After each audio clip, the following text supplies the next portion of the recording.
Հենց այս պահին, երբ դուք կարդում եք այս տողերը, ձեր մարմինը լողում է ճառագայթների անտեսանելի օվկիանոսում, ռադիոալիքներ, միկրոալիքներ, ինֆրակարմիր ճառագայթում, ուլտրամանուշակագույն լույս, բոլորը անցնում են ձեր մաշկի միջով այս վայրկյանում։ Բայց ձեր աչքերը տեսնում են միայն մեկ փոքրիկ պատուհան, տեսանելի լույսի նեղ շերտը։ Մենք կույրեր ենք տիեզերքի իրական երեսի համար, եւ ամենաիրոնիկը, այն, ինչ մենք համարում ենք խավար, իրականում լի է լույսով, որը պատմում է տիեզերքի ծննդյան պատմությունը, բայց մեր աչքերը պարզապես չեն կարող այն տեսնել։ Պատկերացրեք, որ դուք կանգնած եք անսահման անտառում, ծառեր բոլոր ուղղություններով, մինչ հորիզոն դրանից անդին։ Եթե այդ անտառը իսկապես անսահման է, ապա ձեր հայացքը, ուր էլ որ նայեք, պարտադիր կհանգչի որևէ ծառի բնի վրա։ Դուք չեք կարող տեսնել դատարկ տարածություն, ամեն ուղղությամբ կա փայտ։ Այժմ փոխարինեք ծառերը աստղերով։ Եթե տիեզերքը իսկապես անսահման է լի աստղերով, ապա երկինքի ամեն կետը պետք է փայլի։ Ձեր հայացքը, ուր էլ որ ուղղեք, պետք է հանգչի որևէ աստղի մակերույթի վրա։ Երկինքը պետք է լինի մեկ հսկայական, կուրացնող լույսի թերթ, պայծառ, ինչպես Արեգակի մակերույթը, բայց երբ դուք նայում եք գիշերային երկնքին, դուք տեսնում եք խավար, անդունդ, ցրված աստղերով։ Ինչու՞ սա պարզ հարց է, որը երեխան կարող է տալ, բայց պատասխանը քանդեց ամբողջ տիեզերաբանությունը ապացուցեց, որ տիեզերքն ունի ծննդյան օր։ 1840 թվականին գերմանացի աստղագետ Հայնրիխ Վիլհելմ Օլբերսը ձակերպեց պարադոքս, որը կրում է նրա անունը։ Օլբերսի պարադոքսը ոչ թե բարդ մաթեմատիկական հավասարում է, դա տրամաբանական ծուղակ է, որը կառուցված է 3 պարզ ենթադրությունների վրա։ Առաջին, տիեզերքը անսահման է տարածության մեջ, երկրորդ, տիեզերքը հավիտենական է ժամանակի մեջ, այն միշտ եղել է, միշտ կլինի, երրորդ, աստղերը բաշխված են համաչափ, առանց հսկայական դատարկ տարածությունների։ Եթե այս 3 պնդումները ճիշտ են, ապա մաթեմատիկան անխուսափելի է։ Պատկերացրեք տիեզերքը որպես շերտեր, ինչպես սոխի թաղանթները, առաջին շերտը մոտակա աստղերը, երկրորդ շերտը ավելի հեռու, երրորդ շերտը դեռ ավելի հեռու, ամեն հաջորդ շերտ ավելի մեծ է, ավելի շատ աստղեր պարունակում է, բայց նա ավելի հեռու է, ուստի ամեն աստղ ավելի թույլ է փայլում։ Այս երկու էֆեկտները, ավելի շատ աստղեր, բայց ավելի թույլ լույս, ճշգրիտ հակակշռում են միմյանց։ Ամեն շերտ տալիս է նույն քանակությամբ լույս։ Այժմ եկեք հաշվենք, եթե տիեզերքը անսահման է, ապա շերտերի քանակը նույնպես անսահման է, անսահման շերտեր, որոնցից յուրաքանչյուրը տալիս է նույն քանակությամբ լույս։ Անսահման բազմապատկած ցանկացած թվի վրա հավասար է անսահմանության։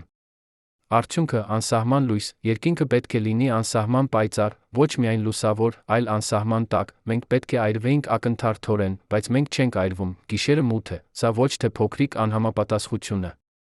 Սա ճեղքվածք է իրականության հիմքում։ Օլբերսը գիտակցեց, որ եթե երկինքը է, ապա մեր 3 ենթադրություններից առնվազն մեկը սխալ է։ Տիեզերքը կամ ոչ անսահման է, կամ ոչ հավիտենական, կամ աստղերը բաշխված են այլ կերպ, քան մենք կարծում ենք։ 19-րդ դարի աստղագետները փորձեցին լուծել պարադոքսը, ամենահայտնի բացատրությունը, տիեզերական փոշին։ Միգուցե տիեզերքը լի է փոշով, որը կլանում է հեռավոր աստղերի լույսը։ Սա թվում էր տրամաբանական։ Մենք գիտենք, որ փոշին կլանում է լույսը։ Երկրի մթնոլորտում փոշին ստեղծում է մառախուղ։ Ինչու՞։ Ոչ տիեզերքում, բայց այս բացատրությունը ճեղքվեց մեկ պարզ ֆիզիկական օրենքի դեմ՝ էներգիայի պահպանման օրենքը։ Եթե փոշին կլանում է լույսը, այն տաքանում է, տաքացած փոշին սկսում է ինքը ճառագայթել, էներգիան չի կարող պարզապես անհետանալ։ Փոշին կդառնա նոր լույսի աղբյուր, պարադոքսը կփոխի միայն գույնը, փոշու ջերմային ճառագայթման գույնը, բայց չի անհետանա։ Ուրիշներ առաջարկեցին, որ աստղերը խմբավորված են մեր ծիրկատնային համակարգի նման։ Միգուցե հեռավոր աստղերը թաքնված են այլ գալակտիկաների փոշու ամպերի հետում։ Բայց նույնիսկ սա չի աշխատում։ Եթե տիեզերքը իսկապես անսահման հավիտենական է, ապա ժամանակ կա բավարար, որպեսզի լույսը գտնի իր ճանապարհը ցանկացած խոչընդոտի շուրջը։ Անսահման ժամանակում լույսը լցվում է ամեն ճեղքի մեջ, ինչպես ջուրը։ Պարադոքսը մնաց անլուծելի ավելի քան 100 տարի, մինչ 20-րդ դարը բերեց 2 հեղափոխություն, որոնք ամբողջովին փոխեցին մեր պատկերացումները տիեզերքի մասին։ Առաջին հեղափոխությունը եկավ 1929 թվականին, երբ ամերիկացի աստղագետ Էդվին Հաբլը, աշխատելով Վիլսոնի լեռան աստղադիտարանում Կալիֆոռնիայում, կատարեց դիտարկում, որը ցնցեց աստղաֆիզիկան։ Հաբլը ուսումնասիրում էր հեռավոր գալակտիկաների լույսը։ Նա նկատեց, որ գրեթե բոլոր գալակտիկաների լույսը տեղաշարժված էր դեպի կարմիր սպեկտրի կարմիր ծայրը։ Սա կոչվում է կարմիր տեղաշարժ։ Դոպլերի էֆեկտի պատճառով, երբ լույսի աղբյուրը հեռանում է մեզանից, նրա լույսի ալիքները ձգվում են, դառնում ավելի երկար, կապույտ լույսը տեղաշարժվում է դեպի կարմիր, կարմիր լույսը տեղաշարժվում է դեպի ինֆրակարմիր, անտեսանելի դառնալով։ Բայց Հաբլը հայտնաբերեց ավելին, որքան հեռու էր գալակտիկան, այնքան ավելի մեծ էր կարմիր տեղաշարժը, սա նշանակում էր, որ հեռավոր գալակտիկաները հեռանում են ավելի արագ, տիեզերքը չի պարզապես շարժվում, այն ընդլայնվում է։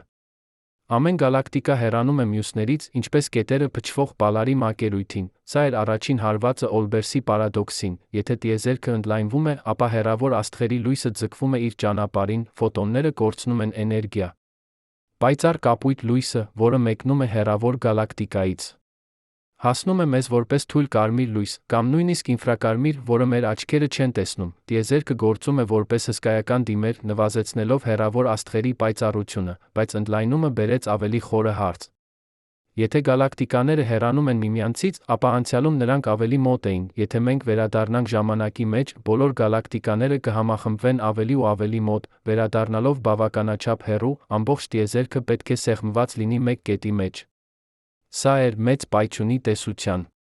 ծնունդը։ 1927 թվականին բելգիացի ֆիզիկոս քահանա Ժորժ Լեմետրը առաջարկեց, որ տիեզերքը սկսվել է նախնական ատոմից անսահման խիտ տաք վիճակից։ Այս գաղափարը սկզբում ծաղրվեց։ Բրիտանացի աստղագետ Ֆրեդ Հոյլը, որը հավատում էր հավիտենական տիեզերքին, արամարանքով անվանեց այն մեծ պայթյուն, բայց անունը կպավ։ Մեծ պայթյունի տեսությունը նշանակում էր, որ տիեզերքն ունի տարիք, այն ծնվել է որոշակի պահի, ժամանակակից չափումները ցույց են տալիս, որ այդ պահը եղել է 13 միլիարդ 800 միլիոն տարի առաջ, սա երկրորդ հարվածն էր Օլբերսի պարադոքսին, ավելի ուժեղ, քան առաջինը։ Եթե տիեզերքը միայն 13 միլիարդ 800 միլիոն տարեկան է, ապա լույսը միայն 13 միլիարդ 800 միլիոն տարի է ունեցել ճանապարհելու համար։ Աստղերը, որոնք ավելի հեռու են, քան 13 միլիարդ 800 միլիոն լուսատարի, դեռ չեն ուղարկել իրենց լույսը մեզ, նրանց լույսը դեռ ճանապարհին է, անցնելով տիեզերական դատարկության միջով, կա տիեզերական հորիզոն, ժամանակի պատբ, որից անդին մենք չենք կարող տեսնել։ Պատկերացրեք անտառ, որը ծնվել է միայն 1 ժամ առաջ, դուք կանգնած եք դրա կենտրոնում, դուք կարող եք տեսնել միայն այն ծառերը, որոնց լույսը ժամանակ է ունեցել ձեզ հասնելու, 1 լուսաժամի շարավղում, ավելի հեռու գտնվող ծառերը գոյություն ունեն, բայց դուք դեռ չեք տեսնում դրանք, նրանց լույսը դեռ չի հասել, տիեզերքը նույնն է, մենք տեսնում ենք ոչ թե անսահման տիեզերք, այլ դրա մանկական լուսանկար տիեզերքը, որքան հին է լույսը, որը հասել է մեզ, սա բացատրում է, թե ինչու երկինքը Ս. անսահման աստղերի լույսը պարզապես չի հասել դեռ, տիեզերքը չափազանց երիտասարդ է, որպեսզի լցվի լույսով, բայց սա միայն մաս է պատասխանի, որովհետև նույնիսկ այն լույսը, որը հասել է, ձգվել է ընդլայնման կողմից, համատեղեք երկու էֆեկտները, տիեզերքի վերջավոր տարիքը ընդլայնումը։ Հեռավոր աստղերի լույսը ոչ միայն սահմանափակված է ճանապարհելու ժամանակով, այլ թուլացել է կարմիր տեղաշարժից, ամենահեռավոր աստղերի լույսը, որը մեկնել է 13 միլիարդ տարի առաջ, այնքան է ձգվել, որ այն տեղափոխվել է տեսանելի սպեկտրից դուրս, դեպի ինֆրակարմիր։ Միկրոալիքային տիրույթ, մեր աչքերը չեն կարող տեսնել այն, բայց պատմությունը չի ավարտվում այստեղ, որովհետև կա երրորդ հարված, որը ամենաշոկայինն է։ Երկինքը իրականում չի, սա միայն թվում է մեր աչքերին։ 1965 թվականին Նյու Ջերսիում Բելի լաբորատորիաների երկու ինժեներներ, Արնո Պենզիասը Ռոբերտ Վիլսոնը, ուներին խնդիր։ Նրանք կառուցել էին զգայուն ռադիոհեռախոս, արբանյակային հաղորդակցության համար, բայց սարքը ընդունում էր անընդհատ աղմուկ, հաստատուն շշուկ, որը գալիս էր բոլոր ուղղություններից, նրանք մաքրեցին անտենան, աղմուկը մնաց, նրանք ստուգեցին սարքավորումները, աղմուկը մնաց, նրանք նույնիսկ հեռացրին աղավնիների բույները անտենայից, մտածելով, որ թռչունների կեղտը միջամտում է, աղմուկը դեռ մնաց։ Այս շշուկը չէր կախված օրվա ժամից, չէր կախված եղանակից, չէր կախված տարվա եղանակից, այն գալիս էր հավասարաչափ երկնքի ամեն կետից։ Պենզիասը Վիլսոնը չգիտեին, թե ինչ անել, նրանք էին լսում տիեզերքի ծննդյան աղմուկը, 40 կիլոմետր հարավ, Պրինսթոնի համալսարանում, ֆիզիկոս Ռոբերտ Դիկկեն նրա թիմը կանխատեսել էին ճիշտ այս ազդանշանը, եթե տիեզերքը սկսվել է մեծ պայթյունից, անսահման տաք խիտ վիճակից, ապա այդ նախնական տաքությունը պետք է դեռ գոյություն ունենա, ոչ որպես տաք, այլ որպես սառը ճառագայթում, որը սառել է տիեզերքի ընդլայնման հետ միասին։ Պատկերացրեք մետաղե ձողը, որը տաքացված է մինչ սպիտակ կիզումը։ Այն ճառագայթում է պայծառ սպիտակ լույս, այժմ թողեք այն սառչի, երբ այն սառչում է, լույսը տեղաշարժվում է դեպի կարմիր, դեռ ավելի սառը, այն դառնում է ինֆրակարմիր, անտեսանելի մեր աչքերին, բայց դեռ ճառագայթում է ջերմություն, սառեցրեք այն դեռ ավելի, ճառագայթումը տեղափոխվում է դեպի միկրոալիքային տիրույթ, տիեզերքը անցել է նույն ճանապարհը, մեծ պայթյունից հետո տիեզերքը եղել է անսահման տաք պլազմա, ավելի տաք, քան աստղի միջուկը, այն ճառագայթել է ինտենսիվ գամմա ճառագայթներ, բայց երբ տիեզերքը ընդլայնվել է, այն սառել է։ Գամմա ճառագայթները ձգվել են դեպի ռենտգեն ճառագայթներ, ռենտգենը դեպի ուլտրամանուշակագույն, ուլտրամանուշակագույնը դեպի տեսանելի լույս, տեսանելի լույսը դեպի ինֆրակարմիր, ինֆրակարմիրը դեպի միկրոալիքներ, այսօր 13 միլիարդ 800 միլիոն տարի հետո մեծ պայթյունի ճառագայթումը սառել է մինչ 3 կելվին -270 աստիճան Ցելսիուս, սա միկրոալիքային ճառագայթում է, այն լցնում է ամբողջ տիեզերքը, հավասարաչափ, անընդհատ, անխուսափելի։ Սա է տիեզերական միկրոալիքային ֆոնային ճառագայթումը, կմվ ճառագայթումը, Պենզիասը Վիլսոնը պատահաբար հայտնաբերեցին այն, նրանք չէին փնտրում մեծ պայթյունի ապացույց, նրանք պարզապես փորձում էին ուղղել իրենց անտենան։ Բայց նրանք գտան տիեզերքի ծննդյան վկայությունը, 1968 թվականին նրանք ստացան Նոբելյան մրցանակ, սա է Օլբերսի պարադոքսի վերջնական պատասխանը, երկինքը չիս, այն փայլում է, լցված մեծ պայթյունի էխոյով, բայց այդ լույսը տեղափոխվել է այնքան հեռու տեսանելի սպեկտրից, որ մեր աչքերը կույր են դրա նկատմամբ։ Մենք տեսնում ենք խավար, որովհետև մեր աչքերը էվոլյուցիայի արդյունք են, հարմարեցված մեր արեգակի լույսին, մեր աչքերը զարգացել են տեսնելու տեսանելի լույսը, որովհետև դա է այն, ինչ արեգակը առատորեն արտադրում է։ Բայց եթե մեր աչքերը կարողանային տեսնել միկրոալիքները, երկինքը կլինի համաչափ փայլող գունդ, առանց աստղերի, առանց գալակտիկաների, միայն հավասար, անվերջ լույս, մենք կլողայինք լույսի օվկիանոսում, տիեզերքի ծննդյան ճառագայթման մեջ, խավարը, որը մենք տեսնում ենք, իրականում լույսի ամենամեծ ցուցադրությունն է։ Պարզապես անտեսանելի մեզ համար, սա ավելին է, քան պարզապես գեղեցիկ բացահայտում, սա փոխում է ամեն ինչ, կմվ ճառագայթումը ապացույց է, որ մեծ պայթյունը իրական էր, այն ապացույց է, որ տիեզերքն ունի պատմություն, սկիզբ, միջին, հավանաբար, վերջ։ Այն ապացույց է, որ տիեզերքը էվոլյուցիայի մեջ է ոչ թե հավիտենական անփոփոխ վիճակում, բայց կմվ ճառագայթումը պարունակում է ավելին, քան պարզապես մեծ պայթյունի հաստատումը, երբ աստղագետները ուսումնասիրեցին այն ավելի ուշադիր, նրանք հայտնաբերեցին փոքրիկ տատանումներ, անսահման փոքր տարբերություններ ջերմաստիճանում երկնքի տարբեր մասերում, մեկ տարածքում կմվ ճառագայթումը 3 կելվին է, մեկ այլ տարածքում 3 կելվին 1/10000 աստիճան, այս տարբերությունները անհավատալի փոքր են, 1/10000 աստիճան։ Բայց այս փոքրիկ տատանումները պատմում են հսկայական պատմություն, դրանք սերմերն են, որոնցից աճեցին գալակտիկաները, վաղ տիեզերքում, երբ ամեն ինչ դեռ պլազմա էր, եղան փոքրիկ խտության տատանումներ, մի տեղ մի փոքր ավելի խիտ, մեկ այլ տեղ մի փոքր ավելի նոսր։ Այս տարբերությունները անհավատալի փոքր էին 1/10000, բայց ձգողականությունը հզոր ուժ է, ավելի խիտ տարածքները սկսեցին ձգել նյութը դեպի իրենց, նրանք դարձան ավելի խիտ, նրանք ձգեցին ավելի շատ նյութ։ Դա դարձավ ինքնաուժեղացող ցիկլ, միլիոնավոր տարիների ընթացքում այս փոքրիկ տատանումները աճեցին դառնալու գալակտիկաներ, հսկայական աստղերի կուտակումներ, որոնք պարունակում են 100 միլիարդ աստղ յուրաքանչյուրը, կմվ ճառագայթման տատանումները քարտեզ են տիեզերքի երբեմնի վիճակի, երբ այն եղել է միայն 300,000 տարեկան, սա նման է տեսնելու մանկական լուսանկարը մարդու, որը հիմա 80 տարեկան է, այդ լուսանկարում դուք կարող եք տեսնել հատկանիշները, որոնք կդառնան դեմքը, նույնը կմվ ճառագայթման հետ, մենք տեսնում ենք սերմերը, որոնք կդառնան գալակտիկաներ։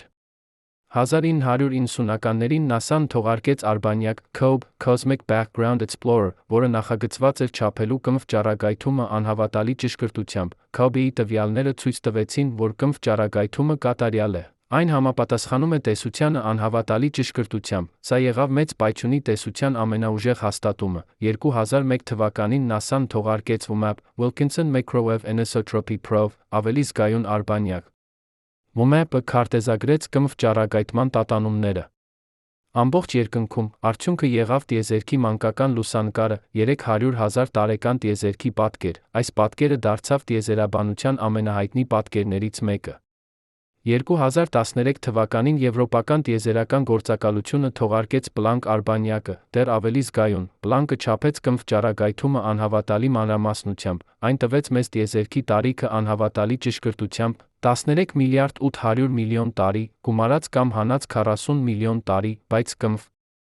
ճառագայթումը պատմում է ավելին, քան պարզապես տիեզերքի տարիքը, այն պատմում է տիեզերքի կազմը, վերլուծելով կմվ ճառագայթման տատանումները, աստղագետները հաշվարկեցին, որ տիեզերքը բաղկացած է 5% սովորական նյութից, ատոմներ, որոնք կազմում են աստղերը, մոլորակները մեզ, 27% մութ նյութ, անտեսանելի նյութ, որը փոխազդում է միայն ձգողականության միջոցով, եւ 68% մութ էներգիա, խորհրդավոր ուժ, որը արագացնում է տիեզերքի ընդլայնումը, սա նշանակում է, որ ամեն ինչ, ինչ մենք տեսնում ենք, Աստղերը, գալակտիկաները, մոլորակները, ամպերը, ծառերը, մարդիկ կազմում է միայն 5% տիեզերքից, 95%-ը անտեսանելի է մեզ համար, մենք ապրում ենք տիեզերքում, որի մեծ մասը թաքնված է մեր աչքերից։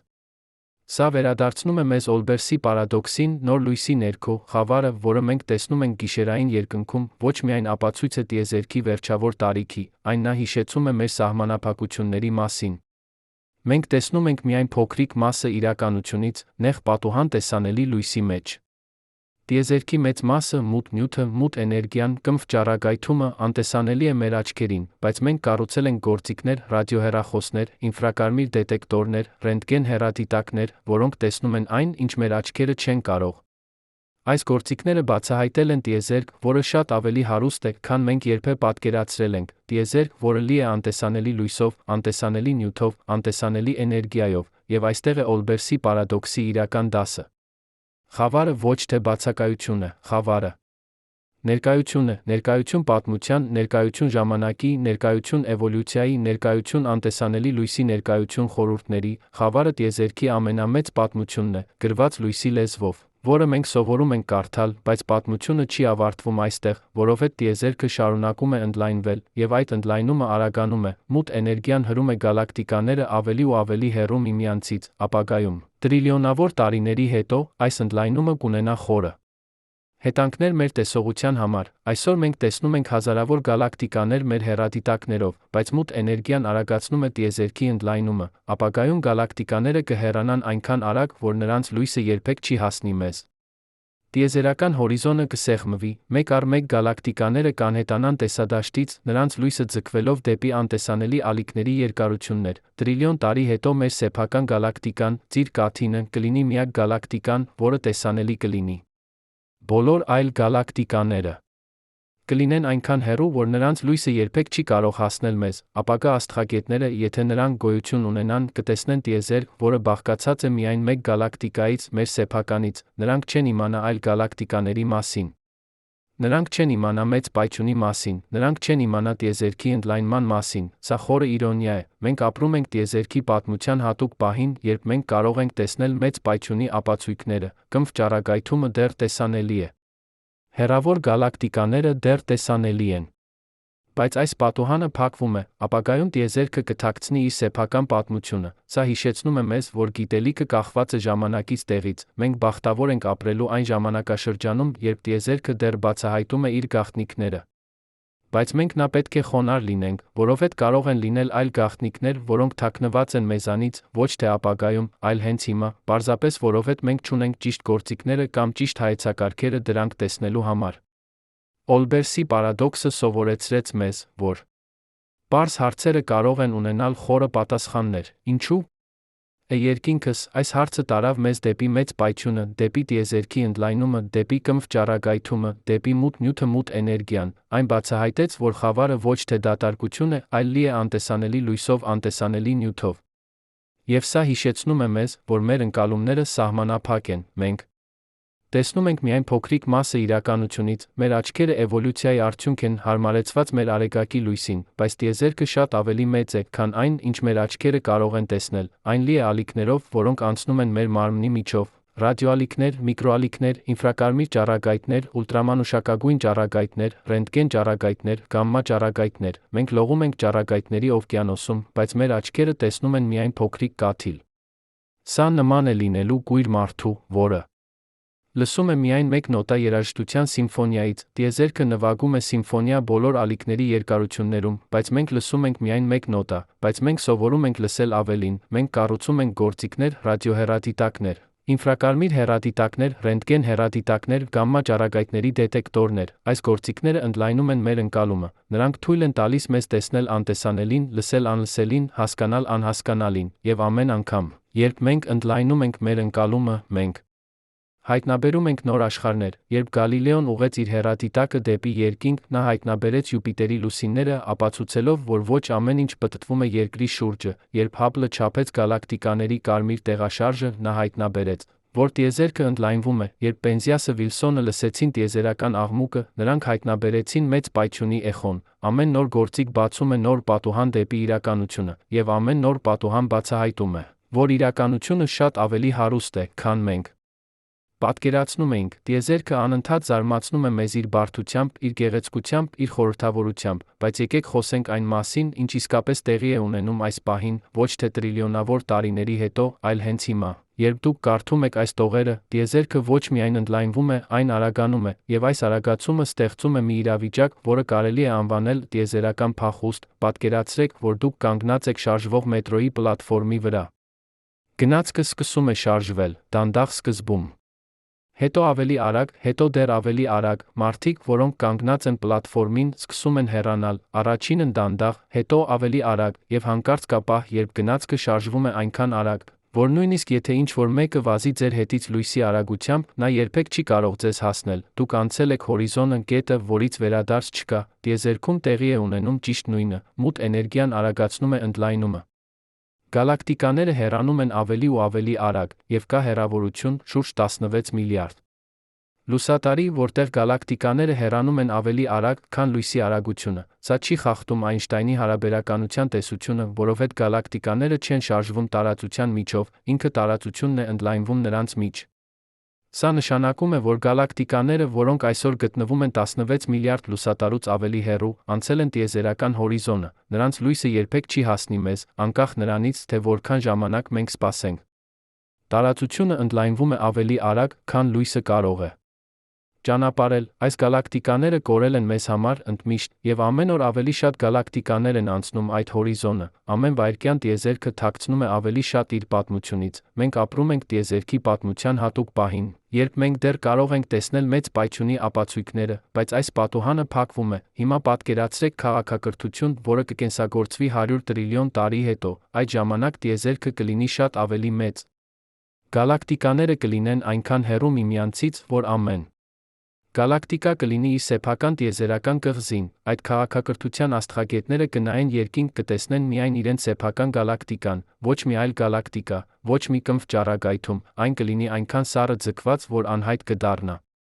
Ոչ մի ապացույց մեծ պայթյունի, այդ քաղաքակրթության գիտնականները կկառուցեն տեսություններ, նրանք կչափեն իրենց գալակտիկայի աստղերը, նրանք կհաշվարկեն ֆիզիկայի օրենքները, բայց նրանք երբեք չեն իմանա, որ տիեզերքը մեկ անգամ եղել է փոքր տաք խիտ։ Նրանք երբեք չեն իմանա, որ գոյություն ունեն միլիարդավոր այլ գալակտիկաներ, թաքնված տիեզերական հորիզոնից այն կողմ, նրանց տիեզերքը կլինի միայն մեկ գալակտիկա, հավիտենական անփոփոխ, սա խորը փիլիսոփայական հարց է բարձրացնում։ Եթե ապագա քաղաքակրթությունները չեն կարող իմանալ տիեզերքի իրական պատմությունը, ապա ինչ մենք չգիտենք հիմա, ինչ ապացույցներ են արդեն անցել մեր հորիզոնից, ինչ գաղտնիքներ են թաքնված մեզանից, ոչ թե ապագայում, այլ հենց հիմա։ Սա տանում է մեզ դեպի մութ նյութի մութ էներգիայի խորհուրդը, մենք գիտենք, որ դրանք գոյություն ունեն, որովհետև մենք տեսնում ենք դրանց ազդեցությունը, գալակտիկաները պտտվում են չափազանց արագ, տեսանելի նյութը պետք է ցրվի, բայց դրանք չեն ցրվում, ինչ-որ անտեսանելի նյութ պահում է դրանք միասին, սա մութ նյութն է։ Տիեզերքի ընդլայնումը արագանում է, գալակտիկաները հեռանում են ավելի ու ավելի արագ, ինչ-որ անտեսանելի ուժ հրում է դրանք, սա մութ էներգիան է, բայց մենք չգիտենք, թե ինչ են դրանք, մենք տեսնում ենք միայն դրանց ազդեցությունը, ինչպես տեսնում ենք քամին, ծառերի շարժումից, պատկերացրեք, որ դուք կույր եք ծնվել, դուք երբեք չեք տեսել լույսը, բայց դուք զգում եք արի ջերմությունը ձեր մաշկի վրա, դուք լսում եք քամու ձայնը, դուք հոտոտում եք ծաղիկները, դուք կառուցում եք աշխարհի մոդել հիմնված ձեր զգայարանների վրա, բայց այդ մոդելը թերի է։ Կա ամբողջ աշխարհ, տեսողական աշխարհը, որը թաքնված է ձեզանից, մենք նման ենք այդ կույր մարդուն, մենք կառուցում ենք տիեզերքի մոդել հիմնված մեր զգայարանների, մեր գործիքների վրա, բայց կարող են լինել ամբողջ աշխարհներ, ամբողջ իրականության շերտեր, որոնք թաքնված են մեզանից, ոչ թե որովհետև դրանք չեն գոյություն ունենում, այլ որովհետև մենք չունենք զգայարաններ կամ գործիքներ դրանք հայտնաբերելու համար։ Մութ նյութը մութ էներգիան կազմում են 95% տիեզերքից, սա նշանակում է, որ ամեն ինչ մենք տեսնում ենք, աստղերը, գալակտիկաները, մոլորակները, ամպերը, ծառերը, մարդիկ, կազմում է միայն 5%, մենք ապրում ենք տիեզերքում, որի 95%-ը անտեսանելի է մեզ համար, սա նման է ապրելու սենյակում, որտեղ դուք տեսնում եք միայն 5% առարկաներից։ 95%-ը թաքնված է ձեր տեսողությունից, բայց մութ նյութը մութ էներգիան ոչ միայն անտեսանելի են, դրանք նախորդավոր են, մենք չգիտենք, թե ինչ են դրանք, մենք ունենք անուններ մութ նյութ, մութ էներգիա։ Բայց այս անունները միայն պիտակներ են մեր անգիտության համար, դրանք նման են ասելուն անտեսանելի բան, որը պահում է գալակտիկաները միասին անտեսանելի բան, որը արագացնում է ընդլայնումը, մենք նկարագրում ենք դրանց ազդեցությունը։ Բայց չգիտենք դրանց էությունը, սա հիշեցնում է մեզ, որ գիտությունը ոչ թե վերջնական պատասխանների հավաքածու է, գիտությունը գործընթաց է, անընդհատ հարցադրում, անընդհատ փորձարկում, անընդհատ ուղղում, ամեն պատասխան բացում է նոր հարցեր, ամեն բացահայտում ցույց է տալիս նոր խորհուրդներ։ Երբ Նյուտոնը բացահայտեց ձգողականության օրենքը, մարդիկ մտածեցին, որ տիեզերքը լուծված է, բայց Նյուտոնի տեսությունը չէր կարող բացատրել Մերկուրիի ուղեծիրի անոմալիաները, Այնշտայնի հարաբերականության տեսությունը լուծեց այդ խնդիրը։ Բայց հարաբերականությունը չի համատեղվում քվանտային մեխանիկայի հետ, մենք դեռ փնտրում ենք ավելի խորը տեսություն, որը միավորում է ամեն ինչ։ Օլբերսի պարադոքսը սովորեցրեց մեզ, որ պարզ դիտարկումները կարող են քանդել ամբողջ տիեզերաբանական համակարգերը։ Երկինքը քանդեց հավիտենական տիեզերքի գաղափարը, բայց այժմ մենք գիտենք, որ երկինքը իրականում չի, այն փայլում է միկրոալիքային ճառագայթումով, եւ այս ճառագայթումը պարունակում է տեղեկատվություն տիեզերքի տարիքի, կազմի, երկրաչափության մասին։ Բայց եկեք խորանանք ավելի, կմվ ճառագայթումը ոչ միայն հավասարաչափ է, այն ունի փոքրիկ տատանումներ, տարբերություններ ջերմաստիճանում, որոնք չափվում են միլիոներորդ աստիճաններով, այս տատանումները քարտեզ են տիեզերքի վաղ վիճակի, երբ այն եղել է միայն 300,000 տարեկան, ինչու՞։ 300,000 տարի, սա կրիտիկական պահ է տիեզերքի պատմության մեջ, մինչ այդ պահը տիեզերքը եղել է անթափանց պլազմա, ատոմները չէին կարող ձավորվել, որովհետև ջերմաստիճանը չափազանց բարձր էր, էլեկտրոնները, պրոտոնները լողում էին ազատ, անընդհատ բախվելով ֆոտոններին, լույսը չէր կարող ճանապարհել, այն անընդհատ ցրվում էր ազատ էլեկտրոններից, բայց երբ տիեզերքը սառեց մինչ շուրջ 3000 Կելվին, ինչ-որ հրաշալի բան տեղի ունեցավ, էլեկտրոնները, պրոտոնները միավորվեցին, ձավորելով առաջին ատոմները։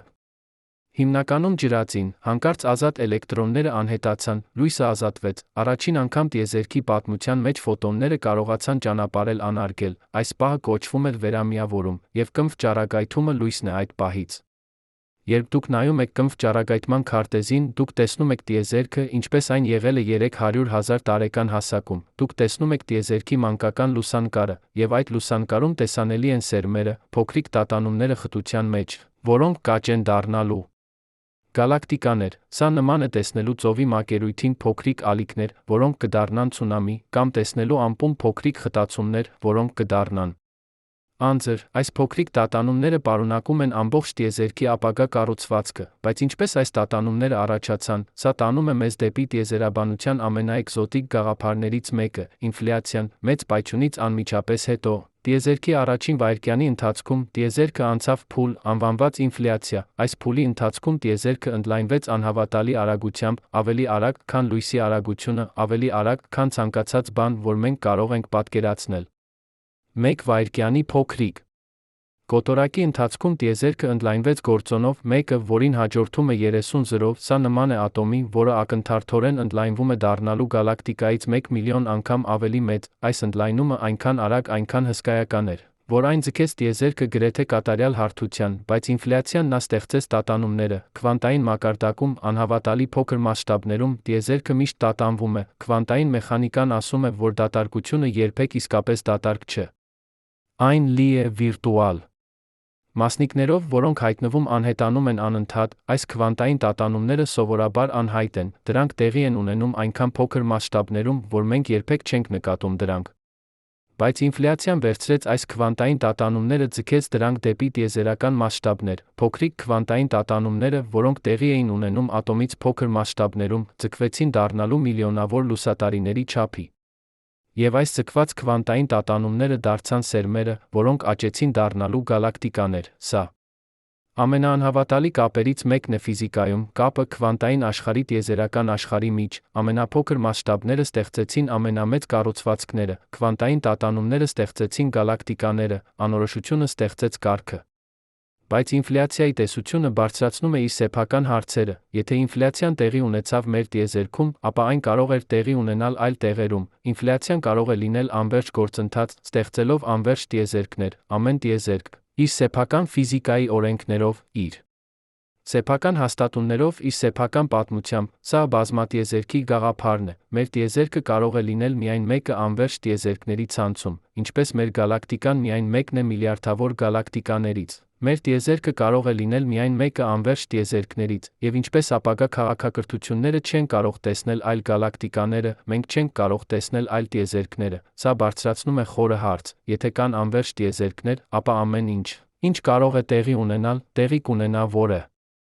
տիեզերքում կան տիեզերքներ, որտեղ դուք ընտրեցիք այլ կարիերա, տիեզերքներ, որտեղ դինոզավրերը երբեք չանհետացան, տիեզերքներ, որտեղ երկիրը երբեք չձավորվեց, տիեզերքներ, որտեղ ֆիզիկայի օրենքները այնքան տարբեր են, որ աստղերը չեն կարող ձավորվել։ Բայց մենք չենք կարող տեսնել այս այլ տիեզերքները, նրանք գտնվում են տիեզերական հորիզոնից այն կողմ, ընդմիշտ անհասանելի, սա նման է ապրելու կղզու վրա, որը շրջապատված է անվերջ օվկիանոսով, դուք գիտեք, որ կարող են լինել այլ կղզիներ, բայց դուք երբեք չեք կարող հասնել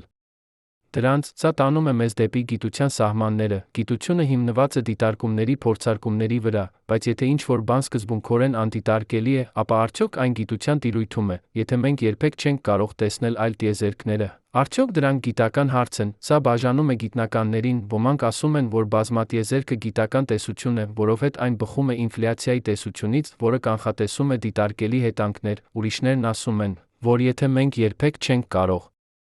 դիտարկել այլ տիեզերքները, ապա բազմատիեզերքը փիլիսոփայություն է, ոչ թե գիտություն, բայց սա բարձրացնում է ավելի խորը հարց գիտության բնույթի մասին։ Գիտությունը միշտ եղել է մեր ընկալման ընդլայնում, Գալիլեոն ընդլայնեց մեր տեսողությունը հեռադիտակով։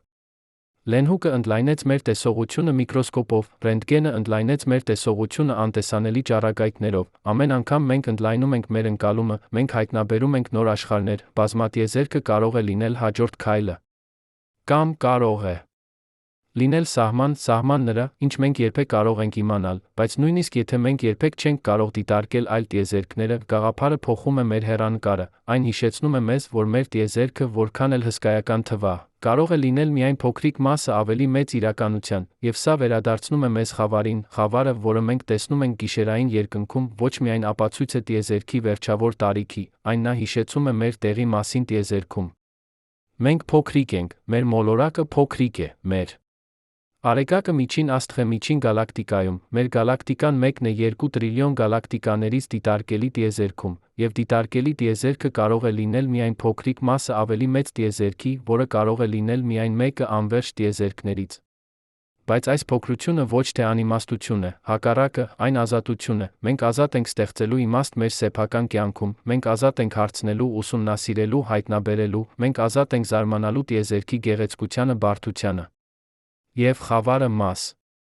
է այդ գեղեցկության, խավարը ոչ թե թշնամի է, այն ուսուցիչ է, այն սովորեցրեց մեզ, որ տիեզերքն ունի ծննդյան օր, այն սովորեցրեց մեզ, որ տիեզերքը ընդլայնվում է, այն սովորեցրեց մեզ, որ մեր ընկալումները սահմանափակ են։ Այն սովորեցրեց մեզ խոնարհություն, բայց կա մեկ այլ դաս, որը խավարը սովորեցնում է մեզ, եւ սա դասը, որը մենք հաճախ մոռանում ենք, խավարը խոցելի է, մենք մարդիկ ստեղծել ենք լույս, արհեստական լույս, որը լցնում է մեր քաղաքները։ Եվ այս լույսը ջնջում է խավարը, այսօր, եթե դուք ապրում եք մեծ քաղաքում, դուք չեք կարող տեսնել Ծիր-Կաթինը, լույսի աղտոտումը, արհեստական լույսը մեր քաղաքներից ստեղծում է փայլ, որը թաքցնում է աստղերը, միլիարդավոր մարդիկ երբեք չեն տեսել Ծիր-Կաթինը, մեր սեփական գալակտիկան, նրանք ապրում են լույսի ներքո, բայց կույր են տիեզերքի նկատմամբ, սա ավելին է, քան պարզապես գեղագիտական կորուստ, սա կորուստ է կապի տիեզերքի հետ, կապի մեր տեղի հետ տիեզերքում, երբ մենք չենք կարող տեսնել աստղերը, մենք մոռանում ենք, որ մենք մաս ենք ավելի մեծ բանի։ Մենք մոռանում ենք, որ ատոմները մեր մարմիններում ձավորվել են աստղերի միջուկներում, մենք մոռանում ենք, որ մենք աստղային փոշի ենք, հին քաղաքակրթությունները ապրում էին խավարի ներքո, նրանք տեսնում էին Ծիր-Կաթինը ամեն գիշեր, նրանք տեսնում էին աստղերի շարժումը։ Նրանք ստեղծեցին առասպելներ պատմություններ, բացատրելու այն, ինչ տեսնում էին, այս առասպելները սխալ էին գիտական առումով, բայց դրանք կապում էին մարդկանց տիեզերքի հետ, դրանք հիշեցնում էին մարդկանց, որ նրանք մաս են ավելի մեծ բանի։ Այսօր մենք ունենք գիտական ճշմարտությունը, մենք գիտենք, որ աստղերը ոչ թե աստվածներ են, այլ միջուկային ռեակտորներ, մենք գիտենք, որ Ծիր-Կաթինը ոչ թե կաթնային հետք է երկնքում, այլ մեր սեփական գալակտիկան, տեսված ներսից, մենք գիտենք, որ տիեզերքը ծնվել է մեծ պայթյունից 13 միլիարդ 800 միլիոն տարի առաջ, բայց քանի՞ մարդ իսկապես զգում է այս ճշմարտությունը, քանի՞ մարդ նայում է գիշերային երկինք զարմանում է, քանի՞ Մարդ հասկանում է, որ խավարը, որը նրանք տեսնում են, պատմում է տիեզերքի ծննդյան պատմությունը, լույսի աղտոտումը ոչ միայն թաքցնում է աստղերը, այն թաքցնում է պատմությունը, երբ մենք չենք կարող տեսնել խավարը, մենք չենք կարող կարդալ պատմությունը, որը այն պատմում է, մենք կորցնում ենք կապը մեր ծագման հետ, եւ սա կորուստ է ոչ միայն անհատական մակարդակում, սա կորուստ է մշակութային մակարդակում, մարդկությունը միշտ նայել է աստղերին, ուղղորդման, ոգեշնչման, զարմանքի համար։ Աստղերը ուղղորդել են նավարկներին։ Աստղերը ոգեշնչել են բանաստեղծներին, աստղերը դրդել են գիտնականներին հարցնելու խորը հարցեր, բայց եթե մենք չենք կարող տեսնել աստղերը, մենք կորցնում ենք այդ կապը, մենք դառնում ենք անջատված տիեզերքից, մենք ապրում ենք արհեստական լույսի պղպջակներում, կույր իրական լույսի նկատմամբ, որը պատմում է մեր պատմությունը, սա ոչ թե նոստալգիա է անցյալի համար, սա զգուշացում է ապագայի համար, որովհետև եթե մենք կորցնում ենք կապը տիեզերքի հետ, մենք կորցնում ենք ինչ-որ էական բան մեր մարդկայնությունից։ Մենք կորցնում ենք զարմանքի զգացումը, հարցնելու ցանկությունը, հասկանալու ձգտումը, եւ սա հատկապես կարևոր է հիմա, երբ մենք կանգնած ենք նոր հայտնագործությունների շեմին, Ջեյմս Ուեբի տիեզերական հեռադիտակը, որը թողարկվեց 2021 թվականին, տեսնում է տիեզերքը ինֆրակարմիր լույսում, այն տեսնում է ավելի հեռու ավելի հստակ, քան ցանկացած նախորդ հեռադիտակ, այն տեսնում է առաջին աստղերը, առաջին գալակտիկաները, որոնք ձևավորվեցին մեծ պայթյունից հետո։ Ուեբի պատկերները ցույց են տալիս գալակտիկաներ, որոնք գոյություն ունեցան, երբ տիեզերքը եղել է միայն մի քանի 100 միլիոն տարեկան, սրանք առաջին գալակտիկաներն են, ձևորված կմվ ճառագայթման տատանումներից, դրանք փոքր են, անկանոն, լի են աստղաձևորմամբ, դրանք տիեզերքի պատանեկությունն են։ Եվ այս գալակտիկաները բարձրացնում են նոր հարցեր, դրանք ձևորվեցին ավելի արագ, քան մենք ակնկալում էինք, դրանք ավելի զանգվածային են, քան մենք կանխատեսում էինք, սա նշանակում է, որ մեր տեսությունները թերի են, մենք դեռ չենք հասկանում ամբողջովին, թե ինչպես են գալակտիկաները ձևորվում, բայց սա ոչ թե ձախողություն է, սա առաջընթաց է, գիտությունը առաջ է շարժվում ոչ թե պատասխաններով, այլ հարցերով, ամեն նոր դիտարկում բացահայտում է նոր հարցեր, ամեն նոր հարց մեզ մղում է ավելի խորը հասկանալու։ Եվ սա է Օլբերսի պարադոքսի իրական ժառանգությունը, ոչ թե պատասխանը, թե ինչու է երկինքս, այլ դասը, որ պարզ հարցերը կարող են տանել մեզ դեպի խորը ճշմարտություններ, դասը, որ մեր ընկալումները սահմանափակ են, բայց մենք կարող ենք ընդլայնել դրանք։ Դասը, որ տիեզերքը շատ ավելի հարուստ է, քան մենք երբեք պատկերացրել ենք, բայց եկեք վերադառնանք այն հարցին, որը սկսեց այս ամբողջ ճանապարհորդությունը, ինչու՞։ Երկինքս, մենք արդեն գիտենք պատասխանը, տիեզերքն ունի վերջավոր տարիք, տիեզերքը ընդլայնվում է, հեռավոր աստղերի լույսը ձգվել է դեպի անտեսանելի ալիքների երկարություններ, բայց կա ավելի խորը պատասխան, որը կապում է ամեն ինչ միասին։ Խավարը գոյություն ունի, որովհետև տիեզերքն ունի պատմություն, եթե տիեզերքը հավիտենական լիներ անփոփոխ, ապա լույսը կունենար անվերջ ժամանակ լցնելու տարածությունը, բայց տիեզերքը ծնվել է, այն էվոլյուցիայի մեջ է, այն փոխվում է։ Եվ այս փոփոխությունը ստեղծում է խավարը։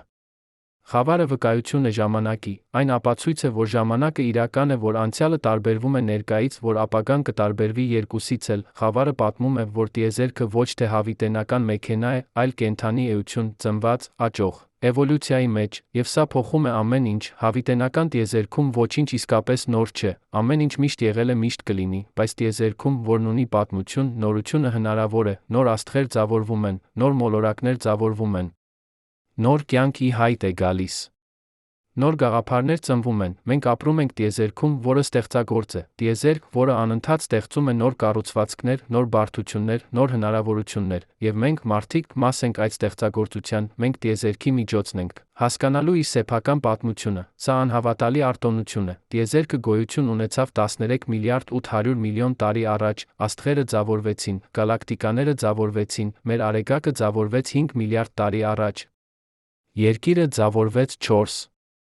միլիարդ 600 միլիոն տարի առաջ, կյանքը ի հայտ եկավ գրեթե անմիջապես, բայց բարդ կյանքը, բազմաբջիջ օրգանիզմները, վերջին 600 միլիոն տարիների ընթացքում միայն, մարդիկ, մեր տեսակը, Homo sapiens, գոյություն ունեն միայն 200,000 տարի, քաղաքակրթությունը միայն 10,000 տարի, գիտությունը միայն 400 տարի, եւ մենք հասկանում ենք մեծ պայթյունը միայն վերջին 100 տարիների ընթացքում, սա նշանակում է, որ տիեզերքը գոյություն ունեցավ 99,99% իր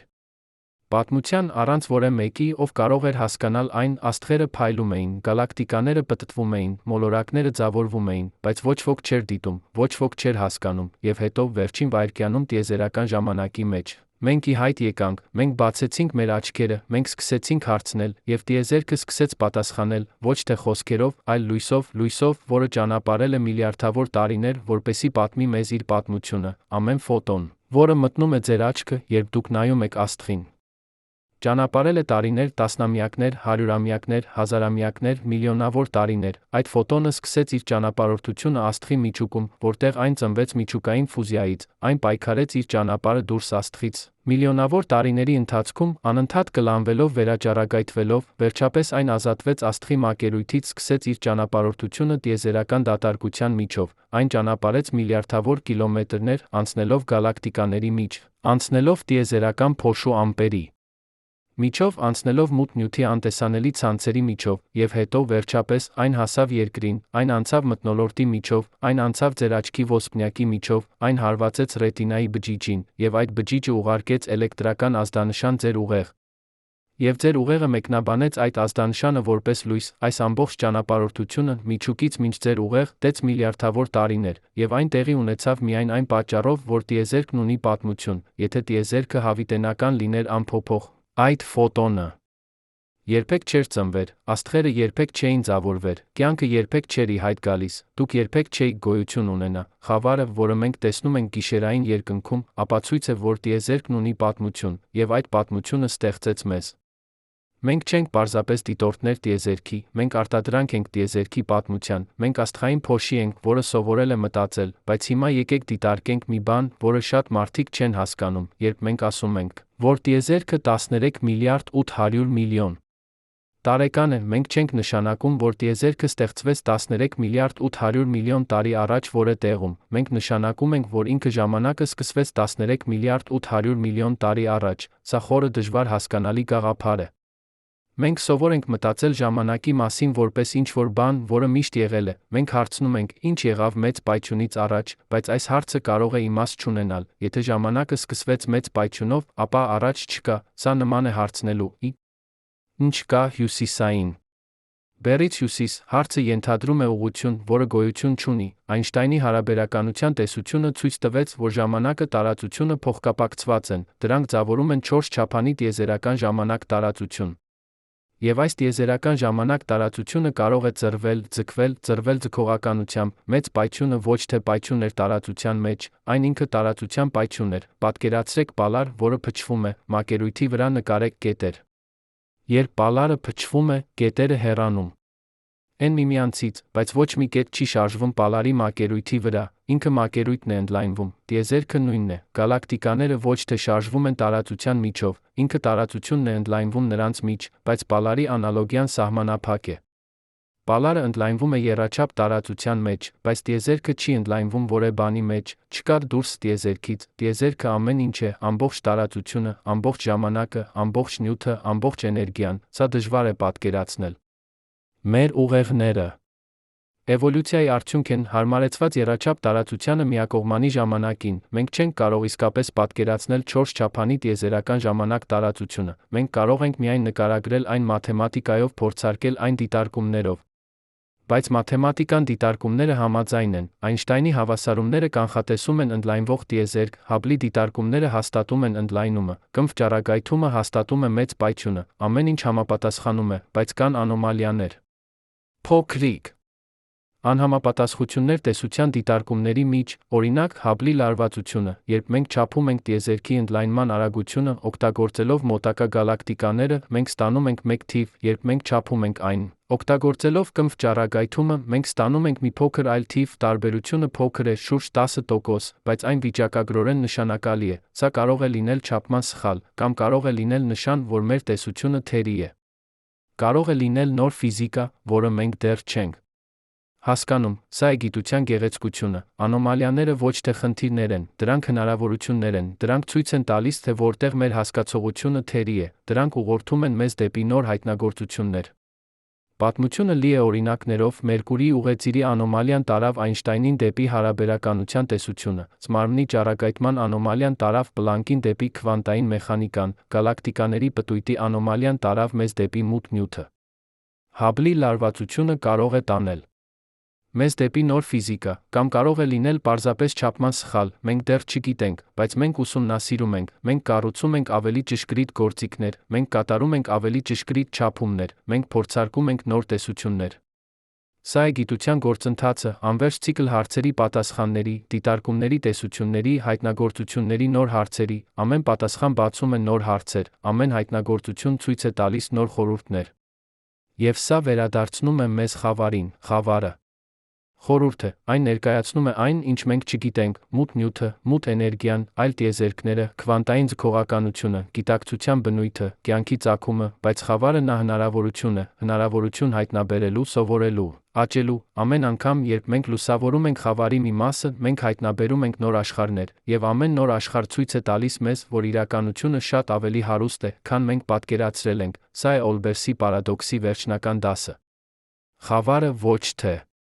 թշնամի է, այն ուսուցիչ է, այն սովորեցնում է մեզ խոնարհություն, ցույց տալով մեր սահմանափակությունները, այն սովորեցնում է մեզ հարցնել, մղելով մեզ դեպի ավելի խորը հասկացողություն, այն սովորեցնում է մեզ զարմանալ, բացահայտելով տիեզերքի գեղեցկությունը, բարդությունը, եւ ամենակարևորը խավարը սովորեցնում է մեզ, որ մենք մաս ենք ավելի մեծ պատմության, որը սկսվեց 13 միլիարդ 800 միլիոն տարի առաջ անսահման տաք խիտ կետից, պատմության, որը ստեղծեց տարածությունը, ժամանակը, նյութը, էներգիան, պատմության, որը ստեղծեց աստղերը, գալակտիկաները, մոլորակները, պատմության, որը ստեղծեց կյանքը, գիտակցությունը, մեզ, մենք տիեզերքի միջոցն ենք հասկանալու իր սեփական պատմությունը, մենք աստղային փոշի ենք, որը սովորել է մտածել, զարմանալ, հարցնել, եւ երբ մենք նայում ենք գիշերային երկինք, տեսնում ենք խավարը, մենք տեսնում ենք ոչ թե դատարկություն, այլ լիություն, լիություն պատմության, լիություն անտեսանելի լույսի, լիություն խորհուրդների, լիություն հնարավորությունների։ Խավարը պատմում է մեզ, որ տիեզերքը ծնվել է, որ այն էվոլյուցիայի մեջ է, որ այն ստեղծագործ է, որ այն լի է անտեսանելի հրաշքներով, եւ որ մենք, փոքրիկ արարածներս փոքրիկ մոլորակի վրա, մաս ենք այս տիեզերական պատմության, սա ոչ թե վերջն է պատմության։ Սա միայն սկիզբն է։ Որովհետև ամեն պատասխան, որը մենք գտնում ենք, բացում է նոր հարցեր, ամեն խորհուրդ, որը մենք լուծում ենք, ցույց է տալիս նոր խորհուրդներ, տիեզերքը անվերջ սիվաղ է, ամեն շերտ բացահայտում է ավելի խորը շերտ, եւ սա է գիտության իրական գեղեցկությունը։ Ոչ թե վերջնական պատասխանները, այլ անվերջ ճանապարհորդությունը, ոչ թե վստահությունը, այլ զարմանքը, ոչ թե փակ գիրքը, այլ բաց հորիզոնը, երբ Օլբերսը ձակերպեց իր պարադոքսը 1840 թվականին, նա չէր կարող պատկերացնել, թե որտեղ կտանի այդ հարցը, նա չէր կարող պատկերացնել մեծ պայթյունը, կմվ ճառագայթումը, մութ նյութը, մութ էներգիան, բազմատիեզերքը, նա պարզապես հարցրեց ինչու է երկինքս, բայց այդ պարզ հարցը բացեց դռներ, այն տարավ մեզ դեպի հասկացողություն, որը փոխեց ամեն ինչ, այն ցույց տվեց մեզ, որ տիեզերքն ունի պատմություն, որ մենք մաս ենք այդ պատմության, որ խավարը ոչ թե դատարկություն է, այլ լիություն, եւ հիմա, երբ մենք կանգնած ենք 21-րդ դարում, մենք շարունակում ենք հարցնել, մենք շարունակում ենք ուսումնասիրել, մենք շարունակում ենք հայտնաբերել, ամեն նոր հեռադիտակ բացում է նոր պատուհան, ամեն նոր դետեկտոր լսում է նոր ազդանշաններ, ամեն նոր տեսություն բացատրում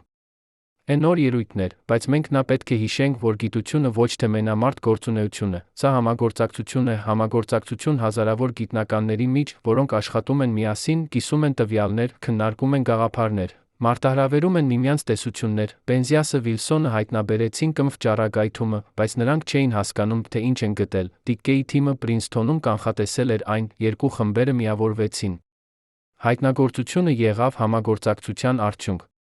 Նույնը ճիշտ է բոլոր մեծ հայտնագործությունների համար, Այնշտայնը կառուցեց հարաբերականության տեսությունը, բայց նա հիմնվեց Լորենցի, Պուանկարեի ուրիշների աշխատանքի վրա, Հաբլը հայտնաբերեց ընդլայնումը, բայց նա օգտագործեց լիտի աշխատանքը փոփոխական աստղերի վերաբերյալ, գիտությունը կառուցվածք է, ամեն սերունդ ավելացնում է նոր շերտ, եւ սա նշանակում է, որ գիտությունը ոչ թե անհատների հավաքածու է, այլ համայնք, որը տարածվում է ժամանակի տարածության վրա, Գալիլեոն խոսում է Նյուտոնի հետ, Նյուտոնը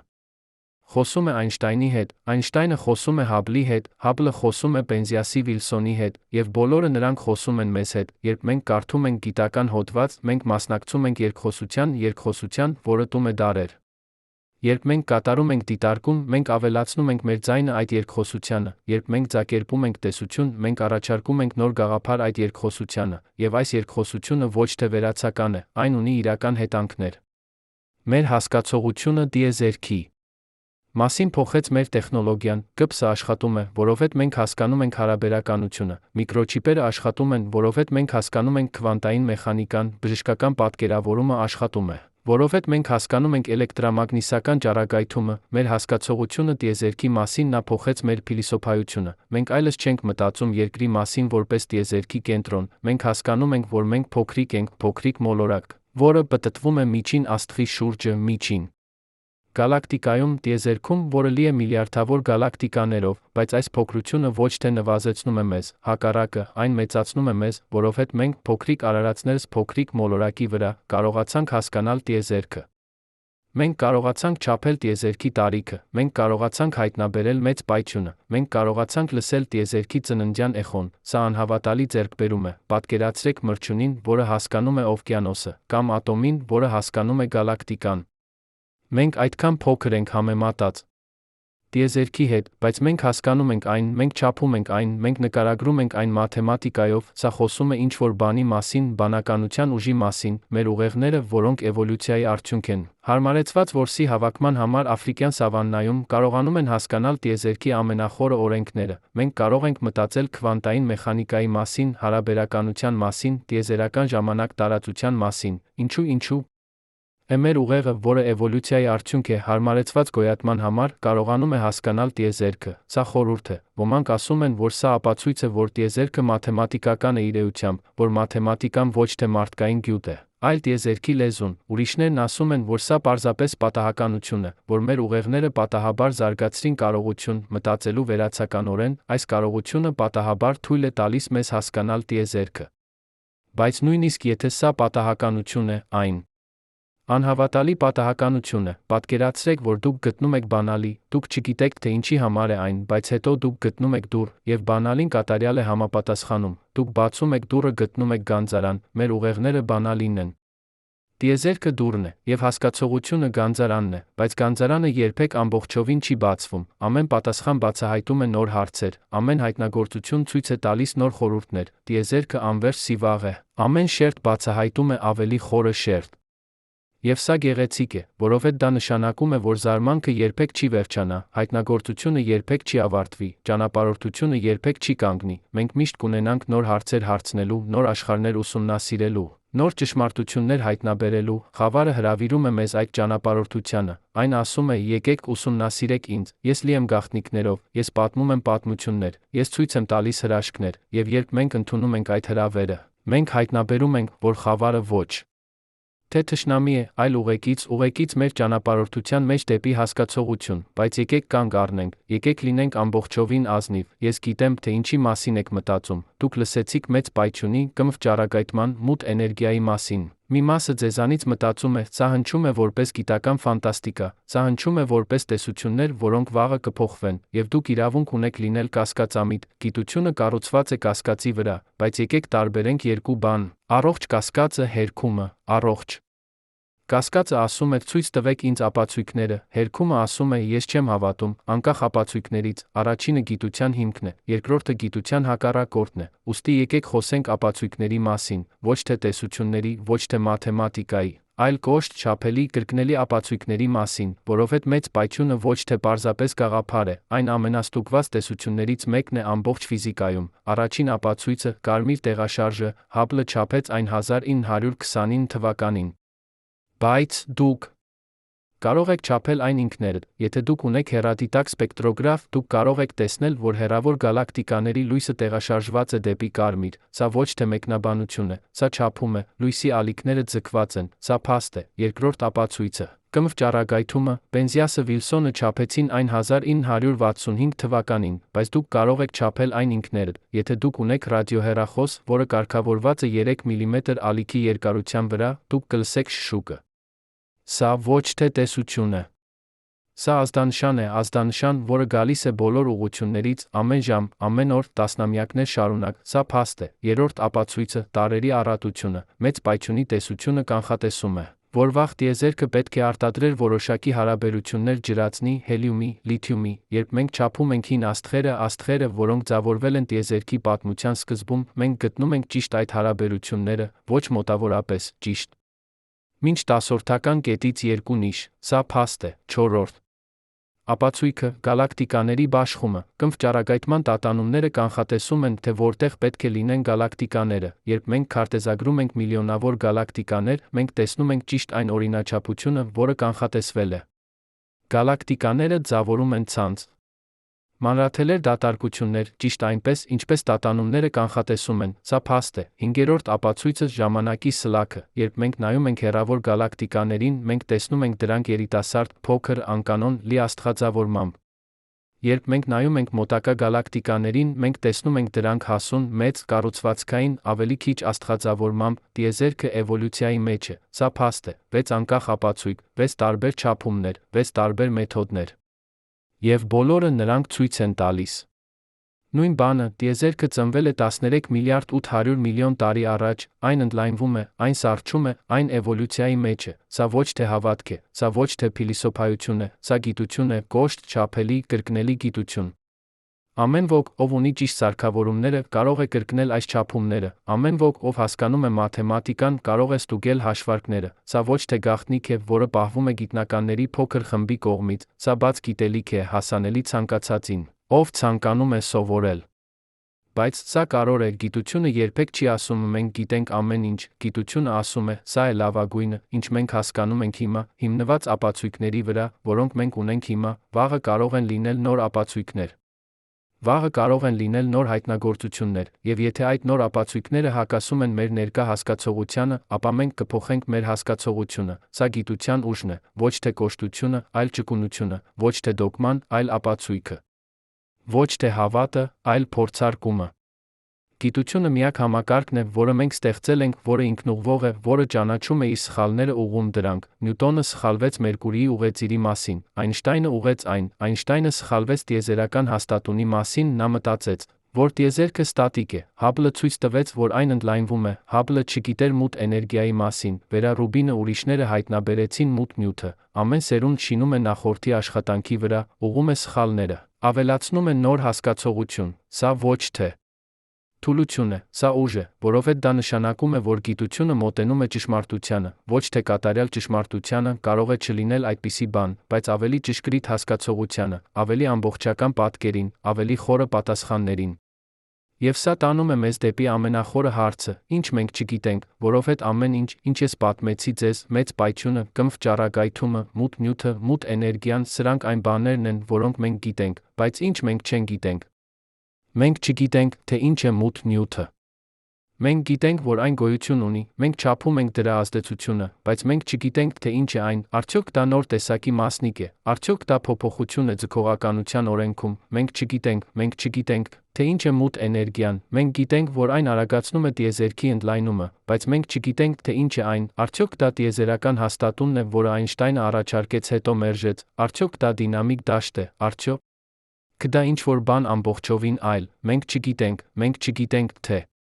ինչ պատահեց մեծ պայթյունից առաջ, մենք նույնիսկ չգիտենք, թե արդյոք այդ հարցն իմաստ ունի, եթե ժամանակը սկսվեց մեծ պայթյունով, ապա առաջ չկա, բայց եթե ինֆլյացիան ճիշտ է, ապա կարող են լինել այլ տիեզերքներ, որոնք գոյություն ունեին առաջ մեր տիեզերքից, մենք չգիտենք, թե ինչպես է կյանքը սկսվել, մենք գիտենք, որ այն սկսվեց երկրի վրա գրեթե անմիջապես, երբ պայմանները դարձան հարմար, մենք գիտենք քիմիան, մենք գիտենք ֆիզիկան, բայց մենք չգիտենք ճշգրիտ քայլերը, անկենդան նյութից դեպի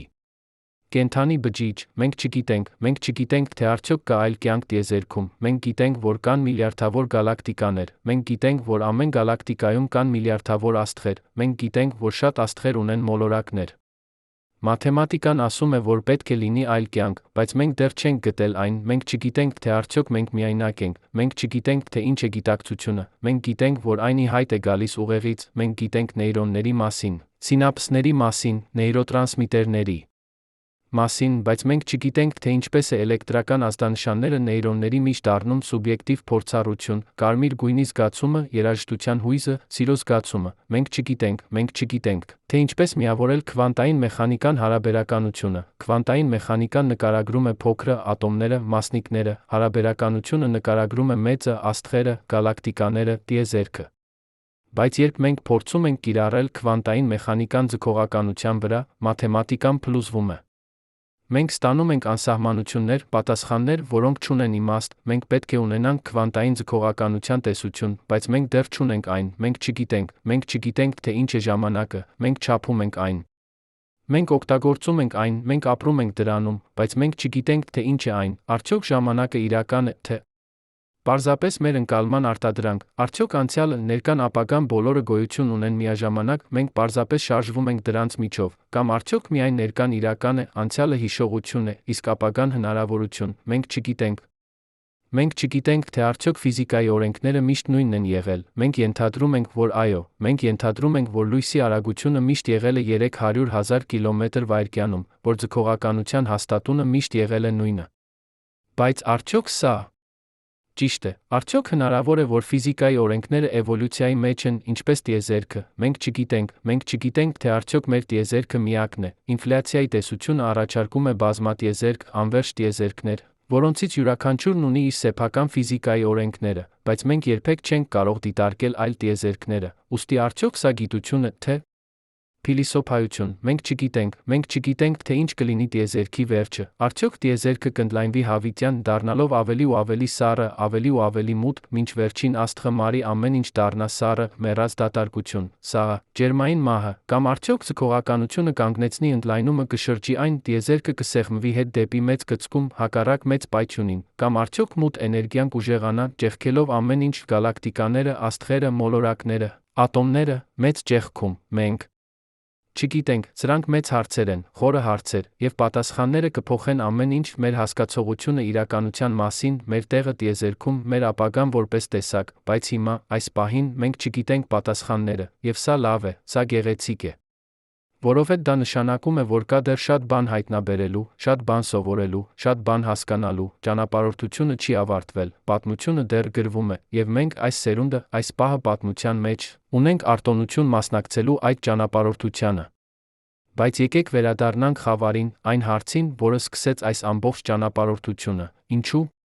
Երկինքս, մենք գիտենք պատասխանը, տիեզերքն ունի վերջավոր տարիք, տիեզերքը ընդլայնվում է, լույսը ձգվում է դեպի անտեսանելի ալիքների երկարություններ, բայց հիմա մենք կարող ենք տեսնել ավելի խորը իմաստը, խավարը ոչ թե բացակայությունը։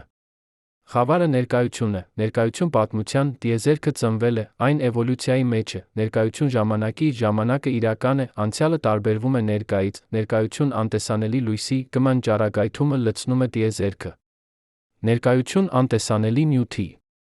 Մութ նյութը պահում է գալակտիկաները միասին, ներկայություն անտեսանելի էներգիայի, մութ էներգիան արագացնում է ընդլայնումը, ներկայություն խորհրդի, ինչ-որ բան, որը մենք դեռ չենք հասկանում, խավարը դասագիրք է, այն սովորեցնում է մեզ խոնարհություն, ցույց տալով, որ մեր ընկալումները սահմանափակ են, այն սովորեցնում է մեզ հարցնել, մղելով մեզ դեպի ավելի խորը հասկացողություն, այն սովորեցնում է մեզ զարմանալ, բացահայտելով տիեզերքի գեղեցկությունը, բարդությունը, այն սովորեցնում է մեզ համբերություն, հիշեցնելով, որ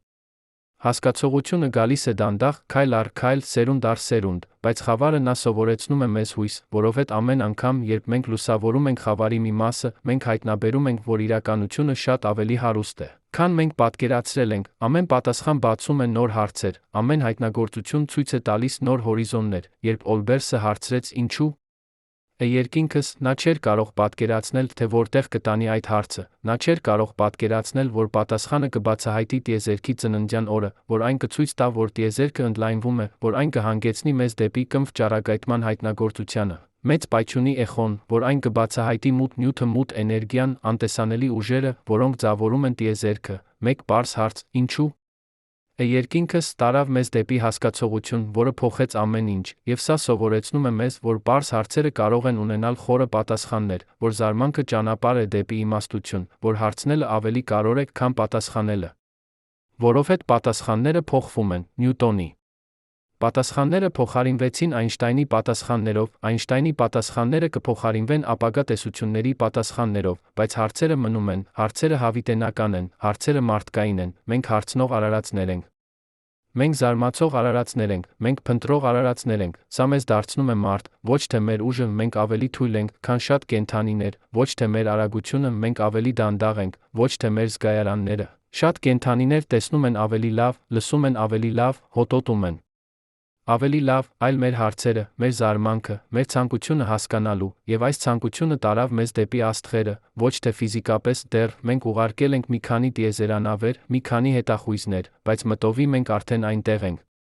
Մենք հասկանում ենք աստղերը, մենք գիտենք, թե ինչպես են դրանք ծնվում, ինչպես են ապրում, ինչպես են մահանում, մենք գիտենք, թե ինչ են դրանք պատրաստված, մենք գիտենք, թե ինչպես են դրանք ստեղծում տարրերը, որոնք կազմում են մեզ։ Ամեն ատոմ ձեր մարմնում, բացի ջրածնից, ստեղծվել է աստղի միջուկում, ածխածինը ձեր դնեում, թթվածինը ձեր թոքերում, երկաթը ձեր արյունում, կալցիումը ձեր ոսկորներում, բոլորը նրանք ստեղծվել են աստղերում միլիարդավոր տարիների ընթացքում միջուկային ֆուզիայի միջոցով աստղերի միջուկներում։ Երբ աստղը մահանում է, հատկապես մեծ աստղը, որը պայթում է որպես սուպերնովա, այն ցրում է այս տարրերը տիեզերքում, այս տարրերը հավաքվում են ամպերում, այս ամպերը կոլապսում են, ձավորելով նոր աստղեր մոլորակներ։ Մեր Արեգակը Երկիրը ձավորվեցին այդպիսի ամպից 5 միլիարդ տարի առաջ, ուստի երբ դուք նայում եք ձեր ձեռքը, դուք տեսնում եք աստղային փոշի, երբ դուք շնչում եք թթվածին, որը ստեղծվել է աստղում, երբ դուք մտածում եք ուղեղով, որը պատրաստված է ատոմներից, որոնք ստեղծվել են աստղերում, մենք աստղային փոշի ենք, մենք տիեզերքի միջոցն ենք հասկանալու իր սեփական պատմությունը, սա ոչ թե պոեզիա է, սա փաստ է, մենք բառացիորեն պատրաստված ենք աստղերից, մեր գոյությունը կախված է տիեզերքի պատմությունից, մեծ պայթյունից, որը ստեղծեց ջրածինը։ Հելիումը, առաջին աստղերից, որոնք ստեղծեցին ավելի ծանր տարրերը, սուպերնովաներից, որոնք ցրեցին այդ տարրերը, մեր Արեգակի ձավորումից, Երկրի ձավորումից, կյանքի ծագումից, էվոլյուցիայից, որը տարավ մեզ։ Մենք 13 միլիարդ 800 միլիոն տարվա տիեզերական պատմության արդյունքն ենք, մենք չենք պատահական, մենք անխուսափելի ենք, տիեզերքը, որը ունի ֆիզիկայի այս օրենքները, այս հաստատումները, այս պայմանները, պարտադիր կստեղծի աստղեր։ Աստղերը պարտադիր կստեղծեն տարրեր, տարրերը պարտադիր կձավորեն մոլորակներ։ Եվ առնվազն մեկ մոլորակի վրա, մեր Երկրի վրա, այդ տարրերը կազմավորվեցին այնպես, որ ստեղծեցին կյանք, եւ այդ կյանքը էվոլյուցիայի արդյունքում ստեղծեց մեզ։ Արդյոք սա տեղի ունեցավ այլ տեղերում, արդյոք կա այլ կյանք տիեզերքում, արդյոք կան այլ քաղաքակրթություններ, որոնք նայում են իրենց երկինք հարցնում են նույն հարցերը, մենք չգիտենք, բայց մաթեմատիկան ասում է հավանական է, տիեզերքը հսկայական է, 2 տրիլիոն գալակտիկաներ միայն դիտարկելի տիեզերքում։ Ամեն գալակտիկայում 100 միլիարդ աստղ, շատ աստղեր ունեն մոլորակներ, մաթեմատիկան ասում է, որ պետք է լինեն միլիարդավոր մոլորակներ, որոնք նման են Երկրին, մոլորակներ ճիշտ հեռավորության վրա իրենց աստղից, ոչ չափազանց տաք, ոչ չափազանց սառը, մոլորակներ հեղուկ ջրով, մոլորակներ, որտեղ կյանքը կարող է ծագել, եթե կյանքը ծագեց Երկրի վրա, ինչու՞ ոչ այլ տեղերում, եթե էվոլյուցիան տարավ դեպի բանականություն Երկրի վրա, ինչու՞ ոչ այլ տեղերում, մաթեմատիկան ասում է, որ մենք չպետք է լինենք միայնակ, բայց դիտարկումները ասում են, որ մենք դեռ չենք գտել որևէ մեկին։ Սա Ֆերմիի պարադոքսն է, անվանված ֆիզիկոս Էնրիկո Ֆերմիի անունով, ով հարցրեց, որտեղ են բոլորը։ Եթե տիեզերքը լի է կյանքով, ինչու՞ մենք չենք տեսնում ապացույցներ, ինչու՞ մենք չենք ընդունում ռադիոազդանշաններ, ինչու՞ մենք չենք տեսնում տիեզերանավեր, ինչու՞ մենք չենք տեսնում տիեզերական կառույցներ, Դայսոնի ոլորտներ, որոնք շրջապատում են աստղերը հավաքում դրանց էներգիան, կան շատ հնարավոր պատասխաններ, միգուցե կյանքը հազվագյուտ է, միգուցե բանականությունը դեռ ավելի հազվագյուտ է։ Միգուցե քաղաքակրթությունները ինքնաոչնչացնում են միջուկային պատերազմով, կլիմայական աղետով, արհեստական բանականությամբ, որը դուրս է գալիս վերահսկողությունից, միգուցե տիեզերական ճանապարհորդությունը անհնար է, հեռավորությունները չափազանց մեծ են, արագությունները չափազանց դանդաղ են։ Միգուցե այլ քաղաքակրթությունները կան, բայց նրանք չեն փորձում կապվել, միգուցե նրանք լսում են, բայց ոչ հեռարձակում, կամ միգուցե մենք առաջինն ենք, միգուցե տիեզերքը այնքան երիտասարդ է, որ մենք առաջին քաղաքակրթությունն ենք, որը հասել է այս մակարդակի, միգուցե մենք պիոներներն ենք, միգուցե մեր ճակատագիրը տարածվել է աստղերի մեջ սերմանել կյանքը ամբողջ տիեզերքում, սա հզոր գաղափար է, բայց այն նա սարսափելի պատասխանատվություն է, եթե մենք առաջինն ենք, ապա մենք պատասխանատու ենք, պահպանելու կյանքը, մենք պատասխանատու ենք տարածելու կյանքը, մենք պատասխանատու ենք ապահովելու, որ տիեզերքի պատմությունը շարունակվի, բայց հիմա մենք կանգնած ենք խաչմերուկում, մենք ունենք տեխնոլոգիա, որը կարող է ոչնչացնել մեզ միջուկային զենք, կլիմայական փոփոխություն, կենսաբանական զենք, արհեստական բանականություն, մենք նա ունենք տեխնոլոգիա, որը կարող է փրկել մեզ, վերականգնվող էներգիա, տիեզերական ճանապարհորդություն, գենետիկ ինժեներություն, արհեստական բանականություն, որը վերահսկվում է, որ ճանապարհը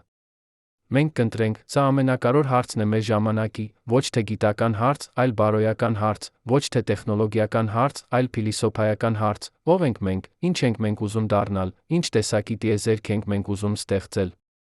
Սրանք հարցեր են, որոնք ամեն մեկը մեզանից պետք է հարցնի, ոչ միայն գիտնականները, ոչ միայն փիլիսոփաները, այլ ամեն մեկը, որովհետև պատասխանները կազդեն ամեն մեկի վրա, մեր ապագան, մեր երեխաների ապագան, մեր տեսակի ապագան, կյանքի ապագան տիեզերքում։ Եվ սա վերադարձնում է մեզ խավարին, խավարը հիշեցնում է մեզ, որ մենք փոքրիկ ենք, որ մեր ժամանակը սահմանափակ է, որ տիեզերքը հսկայական է հին, բայց խավարը նա հիշեցնում է մեզ, որ մենք կարող ենք, որ մենք տիեզերքի միջոցն ենք հասկանալու իր սեփական պատմությունը։ Որ մենք աստղային փոշի ենք, որը սովորել է մտածել, զարմանալ, սիրել, երբ դուք նայում եք գիշերային երկինք տեսնում եք խավարը, հիշեք, այդ խավարը պատմում է պատմություն տիեզերքի ծննդյան մասին, 13 միլիարդ 800 միլիոն տարի առաջ, պատմություն աստղերի մասին, որոնք ստեղծեցին տարրերը ձեր մարմնում, պատմություն ժամանակի մասին, որը իրական է հոսում է, պատմություն անտեսանելի լույսի մասին, որը լցնում է տիեզերքը, պատմություն խորհրդի մասին, որը դեռ չի լուծվել, խավարը ոչ թե թշնամի է։ Խավարը ուսուցիչ է, ուղեկից ընկեր, այն սովորեցնում է մեզ խոնարհություն, հարցնել, զարմանալ, այն հիշեցնում է մեզ, որ մենք մաս ենք ավելի մեծ պատմության, որը սկսվեց մեծ պայթյունով շարունակվում է մեր միջոցով։ Եվ երբ դուք նայում եք այդ խավարը, հիշեք, դուք նայում եք ոչ թե դատարկության մեջ, այլ լիության մեջ, լիություն պատմության, լիություն լույսի, լիություն հնարավորությունների, խավարը պատմում է մեզ, որ տիեզերքը ծնվել է, որ այն էվոլյուցիայի մեջ է, որ այն լի է հրաշքներով, տեսանելի, անտեսանելի։ Եվ ամենակարևորը, խավարը պատմում է մեզ, որ ճանապարհորդությունը դեռ չի ավարտվել, որ կան դեռ հարցեր հարցնելու, խորհուրդներ լուծելու, աշխարհներ հայտնաբերելու, որ մենք, այս փոքրիկ արարածներս այս փոքրիկ մոլորակի վրա, ունենք արտոնություն պատասխանատվություն շարունակելու։ Այդ ճանապարհորդությունը, Օլբերսի պարադոքսը սկսվեց պարզ հարցով, ինչու՞։ Երկինքս, բայց այն տարավ մեզ դեպի ամենախորը ճշմարտությունները, տիեզերքի ծննդյան մասին, ժամանակի բնույթի մասին, մեր տեղի մասին տիեզերքում, այն ցույց տվեց մեզ, որ խավարը ոչ թե դատարկություն է, այլ լիություն, ոչ թե վերջ, այլ սկիզբ։ Ոչ թե պատասխան, այլ հարց, եւ այդ հարցը շարունակվում է, ամեն սերունդ հարցնում է նորից, ամեն սերունդ գտնում է նոր պատասխաններ, ամեն սերունդ բացահայտում է նոր խորհուրդներ, սա մարդկության ճանապարհորդությունն է, ճանապարհորդություն անգիտությունից դեպի գիտելիք, խավարից դեպի լույս, հարցերից դեպի հասկացողություն, բայց ճանապարհորդությունը երբեք չի ավարտվի, որովհետև ամեն պատասխան բացում է նոր հարցեր, ամեն լույս բացահայտում է նոր խավար, եւ այդ նոր խավարը հրավիրում է մեզ շարունակելու ուսումնասիրությունը, շարունակելու հարցնելը, շարունակելու զարմանալը, սա է խավարի իրական նշանակությունը, ոչ թե վախի աղբյուր, այլ հույսի աղբյուր, ոչ թե վերջ, այլ սկիզբ, ոչ թե պատասխան, այլ հրավեր ուսումնասիրելու, հայտնաբերելու, հասկանալու, հրավեր մասնակցելու տիեզերքի ամենամեծ ճանապարհորդությունը դեպի ինքնագիտակցություն, մենք տիեզերքի միջոցն ենք հասկանալու իր սեփական պատմությունը, մենք աստղային փոշի ենք, որը սովորել է մտածել, եւ երբ մենք նայում ենք գիշերային երկինք տեսնում ենք խավարը, մենք տեսնում ենք ոչ թե մեր սահմանափակությունները, այլ մեր հնարավորությունները, ոչ թե վերջը, այլ սկիզբը, ոչ թե պատասխանը, այլ հարցը, որը կշարունակվի այնքան ժամանակ, որքան կան աչքեր նայելու երկինք միտքեր զարմանալու դրա գաղտնիքների վրա։ Բայց հիմա եկեք խոսենք այն մասին, ինչը շատերը չեն նկատում, երբ մենք հարցնում ենք ինչու՞։ Երկինքս, մենք իրականում հարցնում ենք ավելի խորը բան, ինչու՞։ Իրականությունը այնպիսին, ինչպիսին է, եւ այս հարցը տանում է մեզ դեպի փիլիսոփայության սահմանները, տեղ, որտեղ գիտությունը հանդիպում է գոյության խորհրդին, պատկերացրեք տիեզերք, որտեղ ֆիզիկայի հաստատունները մի փոքր այլ են, որտեղ լույսի արագությունը մի փոքր ավելի դանդաղ է, որտեղ ձգողականության ուժը մի փոքր ավելի թույլ է, որտեղ էլեկտրոնի լիցքը մի փոքր այլ է, այդ տիեզերքում աստղերը չէին կարող ձևավորվել, կամ եթե ձևորվեին, նրանք չէին կարող ապրել բավականաչափ երկար, ստեղծելու ծանր տարրերը, կամ եթե ստեղծեին, այդ տարրերը չէին կարող կազմավորվել բարդ մոլեկուլների մեջ, կամ եթե կազմավորվեին, այդ մոլեկուլները չէին կարող դառնալ կյանք, մեր տիեզերքը կարծես հարմարեցված է կյանքի համար, ֆիզիկայի հաստատունները գտնվում են նեղ միջակայքում, որը թույլ է տալիս աստղերին, մոլորակներին, կյանքին գոյություն ունենալ, փոխեք ցանկացած հաստատուն մի փոքր, տիեզերքը դառնում է ամբնակելի, սա նուրբ կարգավորման խնդիրն է, ոմանք տեսնում են սրանում ապացույց նախագծման, որ տիեզերքը ստեղծվել է մեզ համար, բայց սա Փիլիսոփայական թռիչք է, ոչ թե գիտական եզրակացություն, գիտությունը առաջարկում է այլ բացատրություն, բազմատիեզերքը, եթե կան անվերջ տիեզերքներ, յուրաքանչյուրը տարբեր հաստատուններով, ապա անխուսափելի է, որ որոշ տիեզերքներ կունենան ճիշտ հաստատունները կյանքի համար, եւ միայն այդ տիեզերքներում կլինեն դիտորդներ, զարմանալու նուրբ կարգավորման վրա, սա անթրոպային սկզբունքն է, մենք դիտարկում ենք այս տիեզերքը, որովհետեւ միայն այս տեսակի տիեզերքը կարող է արտադրել դիտորդներ, սա ոչ թե խորը բացատրություն է, այլ ընտրության էֆեկտ, ծուկը չի զարմանում, որ ջուրը հարմար է ձկների համար, ծուկը գոյություն ունի, որովհետև ջուրը գոյություն ունի, բայց սա բարձրացնում է ավելի խորը հարց, ինչու՞։ Գոյություն ունի ինչ-որ բան, այլ ոչ թե ոչինչ, ինչու՞։ Կա տիեզերք, մեկը կամ շատը, ինչու՞։ Կան ֆիզիկայի օրենքներ, ինչու՞։ Մաթեմատիկան աշխատում, ինչու՞։ Իրականությունը հասկանալի, սրանք հարցեր են, որոնց գիտությունը չի կարող պատասխանել, ոչ թե որովհետև գիտությունը թույլ է, այլ որովհետև այս հարցերը գտնվում են գիտության սահմաններից դուրս, գիտությունը ուսումնասիրում է, թե ինչպես է տիեզերքը աշխատում։ Բայց, ինչու՞։ Կա տիեզերքը հարցը փիլիսոփայական է, ոչ թե գիտական, եւ սա լավ է, սա նշանակում է, որ կան հարցեր, որոնք մնում են բաց, հարցեր, որոնք ամեն սերունդ պետք է հարցնի նորից, հարցեր, որոնք ոգեշնչում են, մարտահրավերում են, խորացնում են մեզ։ Բայց եկեք վերադառնանք այն բանին, ինչ մենք գիտենք։ Մենք գիտենք, որ տիեզերքը ծնվել է, մենք գիտենք, որ այն էվոլյուցիայի մեջ է, մենք գիտենք, որ խավարը պատմում է այդ պատմությունը, բայց կա մեկ այլ խորհուրդ, որը մենք դեռ չենք հպել։ Գիտակցության խորհուրդը։ Ինչպես է հնարավոր, որ տիեզերքը, որը սկսվել է որպես անգիտակից էներգիա, որպես պլազմա, որպես ատոմներ, ստեղծեց գիտակցություն։ Ինչպես է հնարավոր, որ նյութը, որը հնազանդվում է ֆիզիկայի օրենքներին, ստեղծեց սուբյեկտիվ փորձառություն, կարմիր գույնի զգացումը, երաժշտության հույզը, սիրո զգացումը։ Սա գիտակցության դժվար խնդիրն է։ Մենք կարող ենք բացատրել, թե ինչպես է ուղեղը մշակում տեղեկատվությունը։ Մենք կարող ենք քարտեզագրել նեյրոնները։ Մենք կարող ենք չափել էլեկտրական ազդանշանները։ Բայց մենք չենք կարող բացատրել, թե ինչպես է այս ֆիզիկական գործընթացը դառնում սուբյեկտիվ փորձառություն, ինչպես է նեյրոնների կրակոցը դառնում ես-ի զգացումը։ Ոմանք ասում են, որ գիտակցությունը հիմնարար է, ինչպես տարածությունը, ժամանակը, էներգիան, որ այն ոչ թե ի հայտ է գալիս նյութից, այլ գոյակցում է նյութի հետ, որ տիեզերքը ինքը գիտակից է որոշ իմաստով, մեր գիտակցությունը տիեզերական գիտակցության տեղայնացված դրսևորում է։ Ուրիշներն ասում են, որ գիտակցությունը ի հայտ է գալիս բարդությունից, որ երբ համակարգը դառնում է բավականաչափ բարդ, երբ այն կարող է մշակել տեղեկատվություն, պահել հիշողություններ, մոդելավորել ապագան, գիտակցությունը ի հայտ է գալիս որպես ի հայտ եկող հատկություն։ Մենք չգիտենք, թե որն է ճիշտ, բայց մենք գիտենք սա։ Գիտակցությունը թույլ է տալիս տիեզերքին հասկանալ իր սեփական պատմությունը։ 13 միլիարդ 800 միլիոն տարի տիեզերքը գոյություն ունեցավ առանց ինքնագիտակցության, աստղերը ծնվեցին, մեռան, գալակտիկաները ձևավորվեցին, բախվեցին։ Մոլորակները պտտվեցին իրենց աստղերի շուրջը, բայց ոչ ոք չէր դիտում, ոչ ոք չէր հասկանում, եւ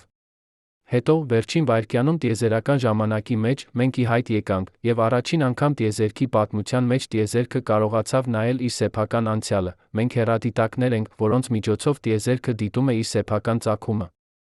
Մենք մաթեմատիկա ենք, որով տիեզերքը հաշվարկում է իր սեփական էվոլյուցիան, մենք գիտակցություն ենք, որով տիեզերքը հասկանում է իր սեփական գոյությունը։ Սա ոչ թե մետաֆորա է, սա բառացի ճշմարտություն է։ Ատոմները ձեր ուղեղում ստեղծվել են աստղերում։ Էներգիան ձեր մտքերում գալիս է սննդից, որը վերջնականապես գալիս է արեգակից, տեղեկատվությունը ձեր հիշողություններում կոդավորված է DNA-ում, որը էվոլյուցիայի արդյունք է, գործընթաց, որը տել է 4 միլիարդ տարի։ Դուք տիեզերքի մաս եք, դուք ոչ թե անջատված դիտորդ եք, դուք մասնակից եք, եւ սա փոխում է ամեն ինչ, երբ դուք նայում եք գիշերային երկինք, դուք ոչ թե նայում եք ինչ-որ բանի, որը դրսում է, դուք նայում եք տիեզերքի մի մասին, տիեզերքի այլ մասից, դուք տիեզերքի միջոցն եք, դիտելու իր սեփական գեղեցկությունը, երբ դուք զարմանում եք մեծ պայթյունին, դուք ոչ թե զարմանում եք ինչ-որ բանի, որը պատահել է դրսում, դուք զարմանում եք ձեր սեփական ծագմանը։ Մեծ պայթյունը ոչ թե իրադարձություն է, որը տեղի ունեցավ 13 միլիարդ 800 միլիոն տարի առաջ ավարտվեց։ Մեծ պայթյունը շարունակվում է ձեր միջոցով, ձեր մտքերի միջոցով, ձեր զարմանքի միջոցով։ Տիեզերքը ոչ թե մեռած մեքենա է, տիեզերքը կենդանի գործընթաց է, գործընթաց, որը անընդհատ ստեղծում է նորություն, բարդություն, գեղեցկություն։ Եվ մենք այդ գործընթացի ամենաբարդ արտահայտությունն ենք։ որը մենք գիտենք, բայց արդյոք մենք վերջնական արտահայտությունն ենք, արդյոք էվոլյուցիան կանգ է առել մեզ հետ, հազիվ թե կենսաբանական էվոլյուցիան շարունակվում է թե դանդաղ, բայց մշակութային էվոլյուցիան գաղափարների, տեխնոլոգիաների, հասարակությունների էվոլյուցիան արագանում է, եւ հիմա մենք կանգնած ենք նոր էվոլյուցիայի շեմին, տեխնոլոգիական էվոլյուցիայի, մենք ստեղծում ենք արհեստական բանականություն, մեքենաներ, որոնք կարող են սովորել, մտածել, ստեղծել։ Մենք ստեղծում ենք կենսատեխնոլոգիա, գործիքներ, որոնք կարող են խմբագրել դնեն, ստեղծել նոր կյանքի ձեր, մենք ստեղծում ենք տիեզերական տեխնոլոգիա, տիեզերանավեր, որոնք կարող են տանել մեզ դեպի այլ մոլորակներ, այլ աստղեր, որ ուղղությամբ կտանի սա, ոչ ոք չգիտի, բայց մեկ բան հստակ է. տիեզերքի պատմությունը դեռ չի ավարտվել, մենք ոչ թե վերջնական գլուխն ենք, այլ նոր գլխի սկիզբը, եւ սա վերադարձնում է մեզ խավարին, վերջին անգամ, ինչու՞։ Երկինքս, որովհետ տիեզերքն ունի պատմություն, որովհետ լույսը ժամանակ է պահանջում ճանապարհելու համար, որովհետ տիեզերքը ընդլայնվում է, որովհետ մենք տեսնում ենք միայն փոքրիկ մասը սպեկտրի, բայց խավարը նա խորհրդանիշ է, խորհրդանիշ այն բոլորի, ինչ մենք դեռ չգիտենք, մութ նյութը, մութ էներգիան, գիտակցության բնույթը, ժամանակի բնույթը, այլ տիեզերքները, այլ կյանքը, մեր սեփական ապագան, խավարը հրավիրում է մեզ, այն ասում է կա դեռ շատ բան հայտնաբերելու, կա դեռ շատ բան սովորելու, կա դեռ շատ բան դառնալու, եւ այդ հրավերը ամենակարևոր նվերն է, որը տիեզերքը տվել է մեզ հնարավորությունը զարմանալու, հարցնելու, հասկանալու, բայց կա մեկ վերջին դաս, որը խավարը սովորեցնում է մեզ, դաս, որը մենք հաճախ մոռանում ենք, խավարը խոցելի է, մենք, մարդիկ, ստեղծել ենք լույս, արհեստական լույս, որը լցնում է մեր քաղաքները, եւ այս լույսը ջնջում է խավարը, թաքցնելով աստղերը, թաքցնելով ծիր կաթինը, թաքցնելով պատմությունը, որը խավարը պատմում է, երբ երեխան ծնվում է մեծ քաղաքում այսօր, նա կարող է երբեք չտեսնել ծիր կաթինը, նա կարող է երբեք չտեսնել հազարավոր աստղերը, որոնք մեր նախնիները տեսնում էին ամեն գիշեր, նա կարող է մեծանալ չգիտենալով, որ երկինքը պատմում է պատմություն, սա ավելին է, քան գեղագիտական կորուստ, սա կորուստ է կապի տիեզերքի հետ, կապի մեր ծագման հետ, կապի մեր տեղի հետ տիեզերական պատմության մեջ, երբ մենք կորցնում ենք խավարը, մենք կորցնում ենք հեռանկարը, մենք մոռանում ենք, որ մենք փոքրիկ ենք, մենք մոռանում ենք, որ մենք մաս ենք ավելի մեծ բանի։ Հին քաղաքակրթությունները ապրում էին խավարի ներքո, նրանք տեսնում էին աստղերը ամեն գիշեր, նրանք ստեղծեցին առասպելներ, բացատրելու այն, ինչ տեսնում էին, այս առասպելները սխալ էին գիտական առումով, բայց դրանք կապում էին մարդկանց տիեզերքի հետ, դրանք հիշեցնում էին, որ մենք մաս ենք ավելի մեծ պատմության, այսօր մենք ունենք ճշմարտությունը, գիտական ճշմարտությունը, մենք գիտենք, որ աստղերը միջուկային ռեակտորներ են, մենք գիտենք, որ տիեզերքը ծնվել է մեծ պայթյունից, մենք գիտենք, որ մենք աստղային փոշի ենք։ Բայց քանի՞ մարդ իսկապես զգում է այս ճշմարտությունը, քանի՞ մարդ նայում է երկինք զարմանում է, լույսի աղտոտումը ոչ միայն թաքցնում է աստղերը, այն թաքցնում է պատմությունը, որը գրված է խավարի լեզվով, եւ երբ մենք կորցնում ենք այդ պատմությունը, մենք կորցնում ենք ինչ-որ էական բան մեր մարդկայնությունից, ուստի եթե դուք կարող եք գտեք մութ երկինք, հեռացեք քաղաքից, գնացեք անապատ, լեռներ, ծով, գտեք տեղ, որտեղ արհեստական լույսը չի հասնում, եւ նայեք վեր, տեսեք ծիր կաթինը, մեր սեփական գալակտիկան, որը տարածվում է երկնքում որպես կաթնային գետ, տեսեք հազարավոր աստղերը, յուրաքանչյուրը արեգակ, շատերը ունեն իրենց սեփական մոլորակները, տեսեք խավարը, որը պատմում է տիեզերքի ծննդյան պատմությունը, եւ երբ դուք նայում եք այդ խավարը, հիշեք, դուք նայում եք ժամանակի մեջ, լույսը, որը դուք տեսնում եք մոտակա աստղից, մեկնել է տարիներ առաջ։ Լույսը հեռավոր աստղից, հարյուրամյակներ առաջ, լույսը հեռավոր գալակտիկայից, միլիոնավոր տարիներ առաջ, դուք տեսնում եք անցյալը, տիեզերքի պատմությունը, որը ծավալվում է ձեր աչքերի առջ, եւ հիշեք, այդ լույսը ճանապարհել է միլիարդավոր կիլոմետրներ միայն այն համար, որ հասնի ձեր աչքը, այն սկսեց իր ճանապարհորդությունը աստղի միջուկում, այն անցավ տիեզերական դատարկության միջով, այն անցավ երկրի մթնոլորտի միջով, եւ հիմա այն հարվածում է ձեր ռետինային։ Եվ ձեր ուղեղը մեկնաբանում է այն որպես լույս, որպես գեղեցկություն, որպես զարմանք, սա հրաշք է, ոչ թե գերբնական հրաշք, այլ բնական հրաշք, որը ավելի խորը, ավելի գեղեցիկ է, քան ցանկացած առասպել, հրաշք, որը մենք կարող ենք հասկանալ, չափել, բացատրել, բայց որը չի կորցնում իր հրաշքը բացատրությունից։ Հիշեք, որ դուք կանգնած եք մոլորակի վրա, որը պտտվում է 1600 կմ/ժ, որ այդ մոլորակը պտտվում է աստղի շուրջը 30 կմ/վ, որ այդ աստղը պտտվում է գալակտիկայի շուրջը 200 կմ/վ, որ այդ գալակտիկան շարժվում է տիեզերական ժամանակ տարածության միջով 600 կմ/վ, դուք շարժվում եք անհավատալի արագությամբ, բայց դուք չեք զգում այն, դուք զգում եք միայն անշարժություն, հանգստություն, կայունություն, սա նա հրաշք է, հրաշք, որը մենք ընդունում ենք որպես սովորական, եւ հիշեք, որ ամեն ատոմ ձեր մարմնում ստեղծվել է աստղում, որ դուք բառացիորեն աստղային փոշի եք, որ ածխածինը ձեր դնեում, թթվածինը ձեր թոքերում, երկաթը ձեր արյունում, բոլորը նրանք ձավորվել են աստղերի միջուկներում։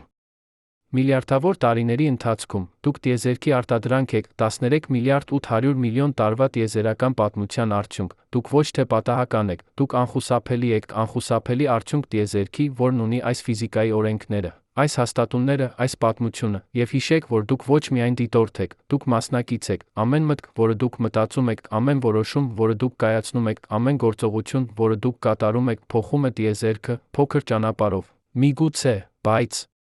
իրական ճանապարհով դուք տիեզերքի միջոցն եք ստեղծելու նորություն, բարդություն, գեղեցկություն, դուք տիեզերքի միջոցն եք հասկանալու իր սեփական պատմությունը, դուք տիեզերքի միջոցն եք զարմանալու իր սեփական գոյությանը, սա ոչ թե բեռ է, սա նվեր է, նվեր գիտակցության, նվեր հասկացողության, նվեր զարմանքի, նվեր, որը տիեզերքը տվել է մեզ 13 միլիարդ 800 միլիոն տարվա էվոլյուցիայից հետո, եւ հիմա, երբ դուք նայում եք գիշերային երկինք, տեսնում եք խավարը, դուք կարող եք հասկանալ դրա իրական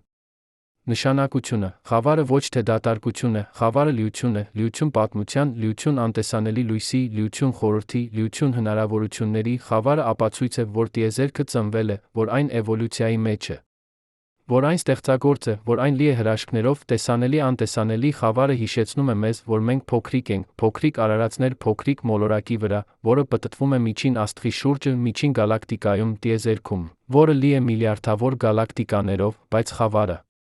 նա հիշեցնում է մեզ, որ մենք կարող ենք, որ մենք տիեզերքի միջոցն ենք հասկանալու իր սեփական պատմությունը, որ մենք աստղային փոշի ենք, որը սովորել է մտածել, զարմանալ, սիրել, եւ վերջապես խավարը հիշեցնում է մեզ, որ ճանապարհորդությունը դեռ չի ավարտվել, որ կան դեռ հարցեր հարցնելու, խորհուրդներ լուծելու, աշխարհներ հայտնաբերելու, որ մենք ապրում ենք տիեզերքի պատմության հատուկ պահին, երբ մենք կարող ենք տեսնել մեծ պայթյունի ապացույցները, երբ մենք կարող ենք հասկանալ մեր ծագումը, երբ մենք կարող ենք զարմանալ մեր գոյությանը, այս պատուհանը փակվում է, ապագայում տրիլիոնավոր տարիների հետո ապագա քաղաքակրթությունները չեն կարող տեսնել այն, ինչ մենք տեսնում ենք, նրանք չեն կարող իմանալ այն, ինչ մենք գիտենք, բայց մենք այստեղ ենք հիմա, այս պահին, եւ մենք ունենք արտոնություն տեսնելու, իմանալու, զարմանալու, ուստի երբ դուք նայում եք գիշերային երկինք, տեսնում եք խավարը, մի վախեցեք, մի դարձրեք դեմքը, ընդունեք այն, զարմացեք դրան, հարցրեք դրա մասին, որովհետեւ խավարը ոչ թե վերջն է։ Խավարը սկիզբն է, սկիզբ հասկացողության, սկիզբ զարմանքի, սկիզբ ճանապարհորդության դեպի ինքնագիտակցություն, եւ միգուցե, միայն միգուցե, երբ մենք նայում ենք խավարը, զարմանում ենք դրան, տիեզերքը նայում է հետ մեր միջոցով, զարմանում է իր սեփական գոյությանը։ Միգուցե հարցերը ավելի կարևոր են, քան պատասխանները, միգուցե զարմանքը ավելի կարևոր է, քան վստահությունը, միգուցե ճանապարհորդությունը ավելի կարևոր է, քան նպատակակետը, որովհետեւ վերջում, երբ բոլոր աստղերը մարել են, երբ բոլոր գալակտիկաները անցել են հորիզոնից, երբ տիեզերքը դարձել է սառը մութ, ինչը կմնա, միգուցե միայն հիշողությունը այն պահերի, երբ տիեզերքը արթնացավ, նայեց իր սեփական անցյալը, զարմացավ, մենք այդ պահերից մեկն ենք, մենք այդ զարմանքներից մեկն ենք, եւ սա բավարար է, սա ավելին է, քան բավարար։ Սա հրաշք է, ուստի հաջորդ անգամ, երբ ինչ-որ մեկը հարցնի ձեզ, ինչու երկինքս, դուք կարող եք պատասխանել, որովհետեւ տիեզերքն ունի ծննդյան օր, որովհետեւ լույսը ժամանակ է պահանջում ճանապարհելու համար, որովհետեւ մենք տեսնում ենք միայն փոքրիկ մասը իրականության, որովհետեւ խավարը պատմում է պատմություն ծագման, էվոլյուցիայի, հրաշքի, կամ դուք կարող եք պարզապես ասել, նայեք վեր, զարմացեք, հարցրեք, որովհետեւ վերջում սա է այն, ինչ խավարը սովորեցնում է մեզ, ոչ թե վախենալ անհայտից, այլ ընդունել այն, ոչ թե փակել մեր աչքերը խորհրդի առջ, այլ բացել դրանք ավելի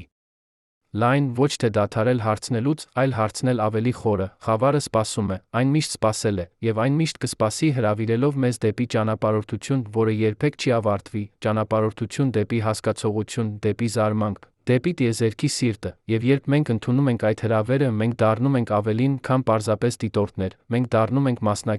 մասնակիցներ տիեզերքի ամենամեծ պատմության մեջ, պատմության, որը սկսվել է խավարից, անցել է լույսի միջով, վերադառնում է խավարին, բայց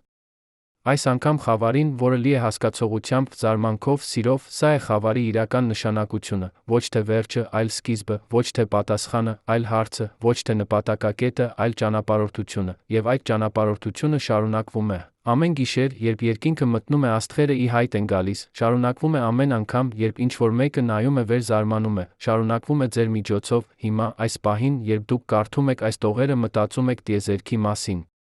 Խավարը սպասում է, հարցերը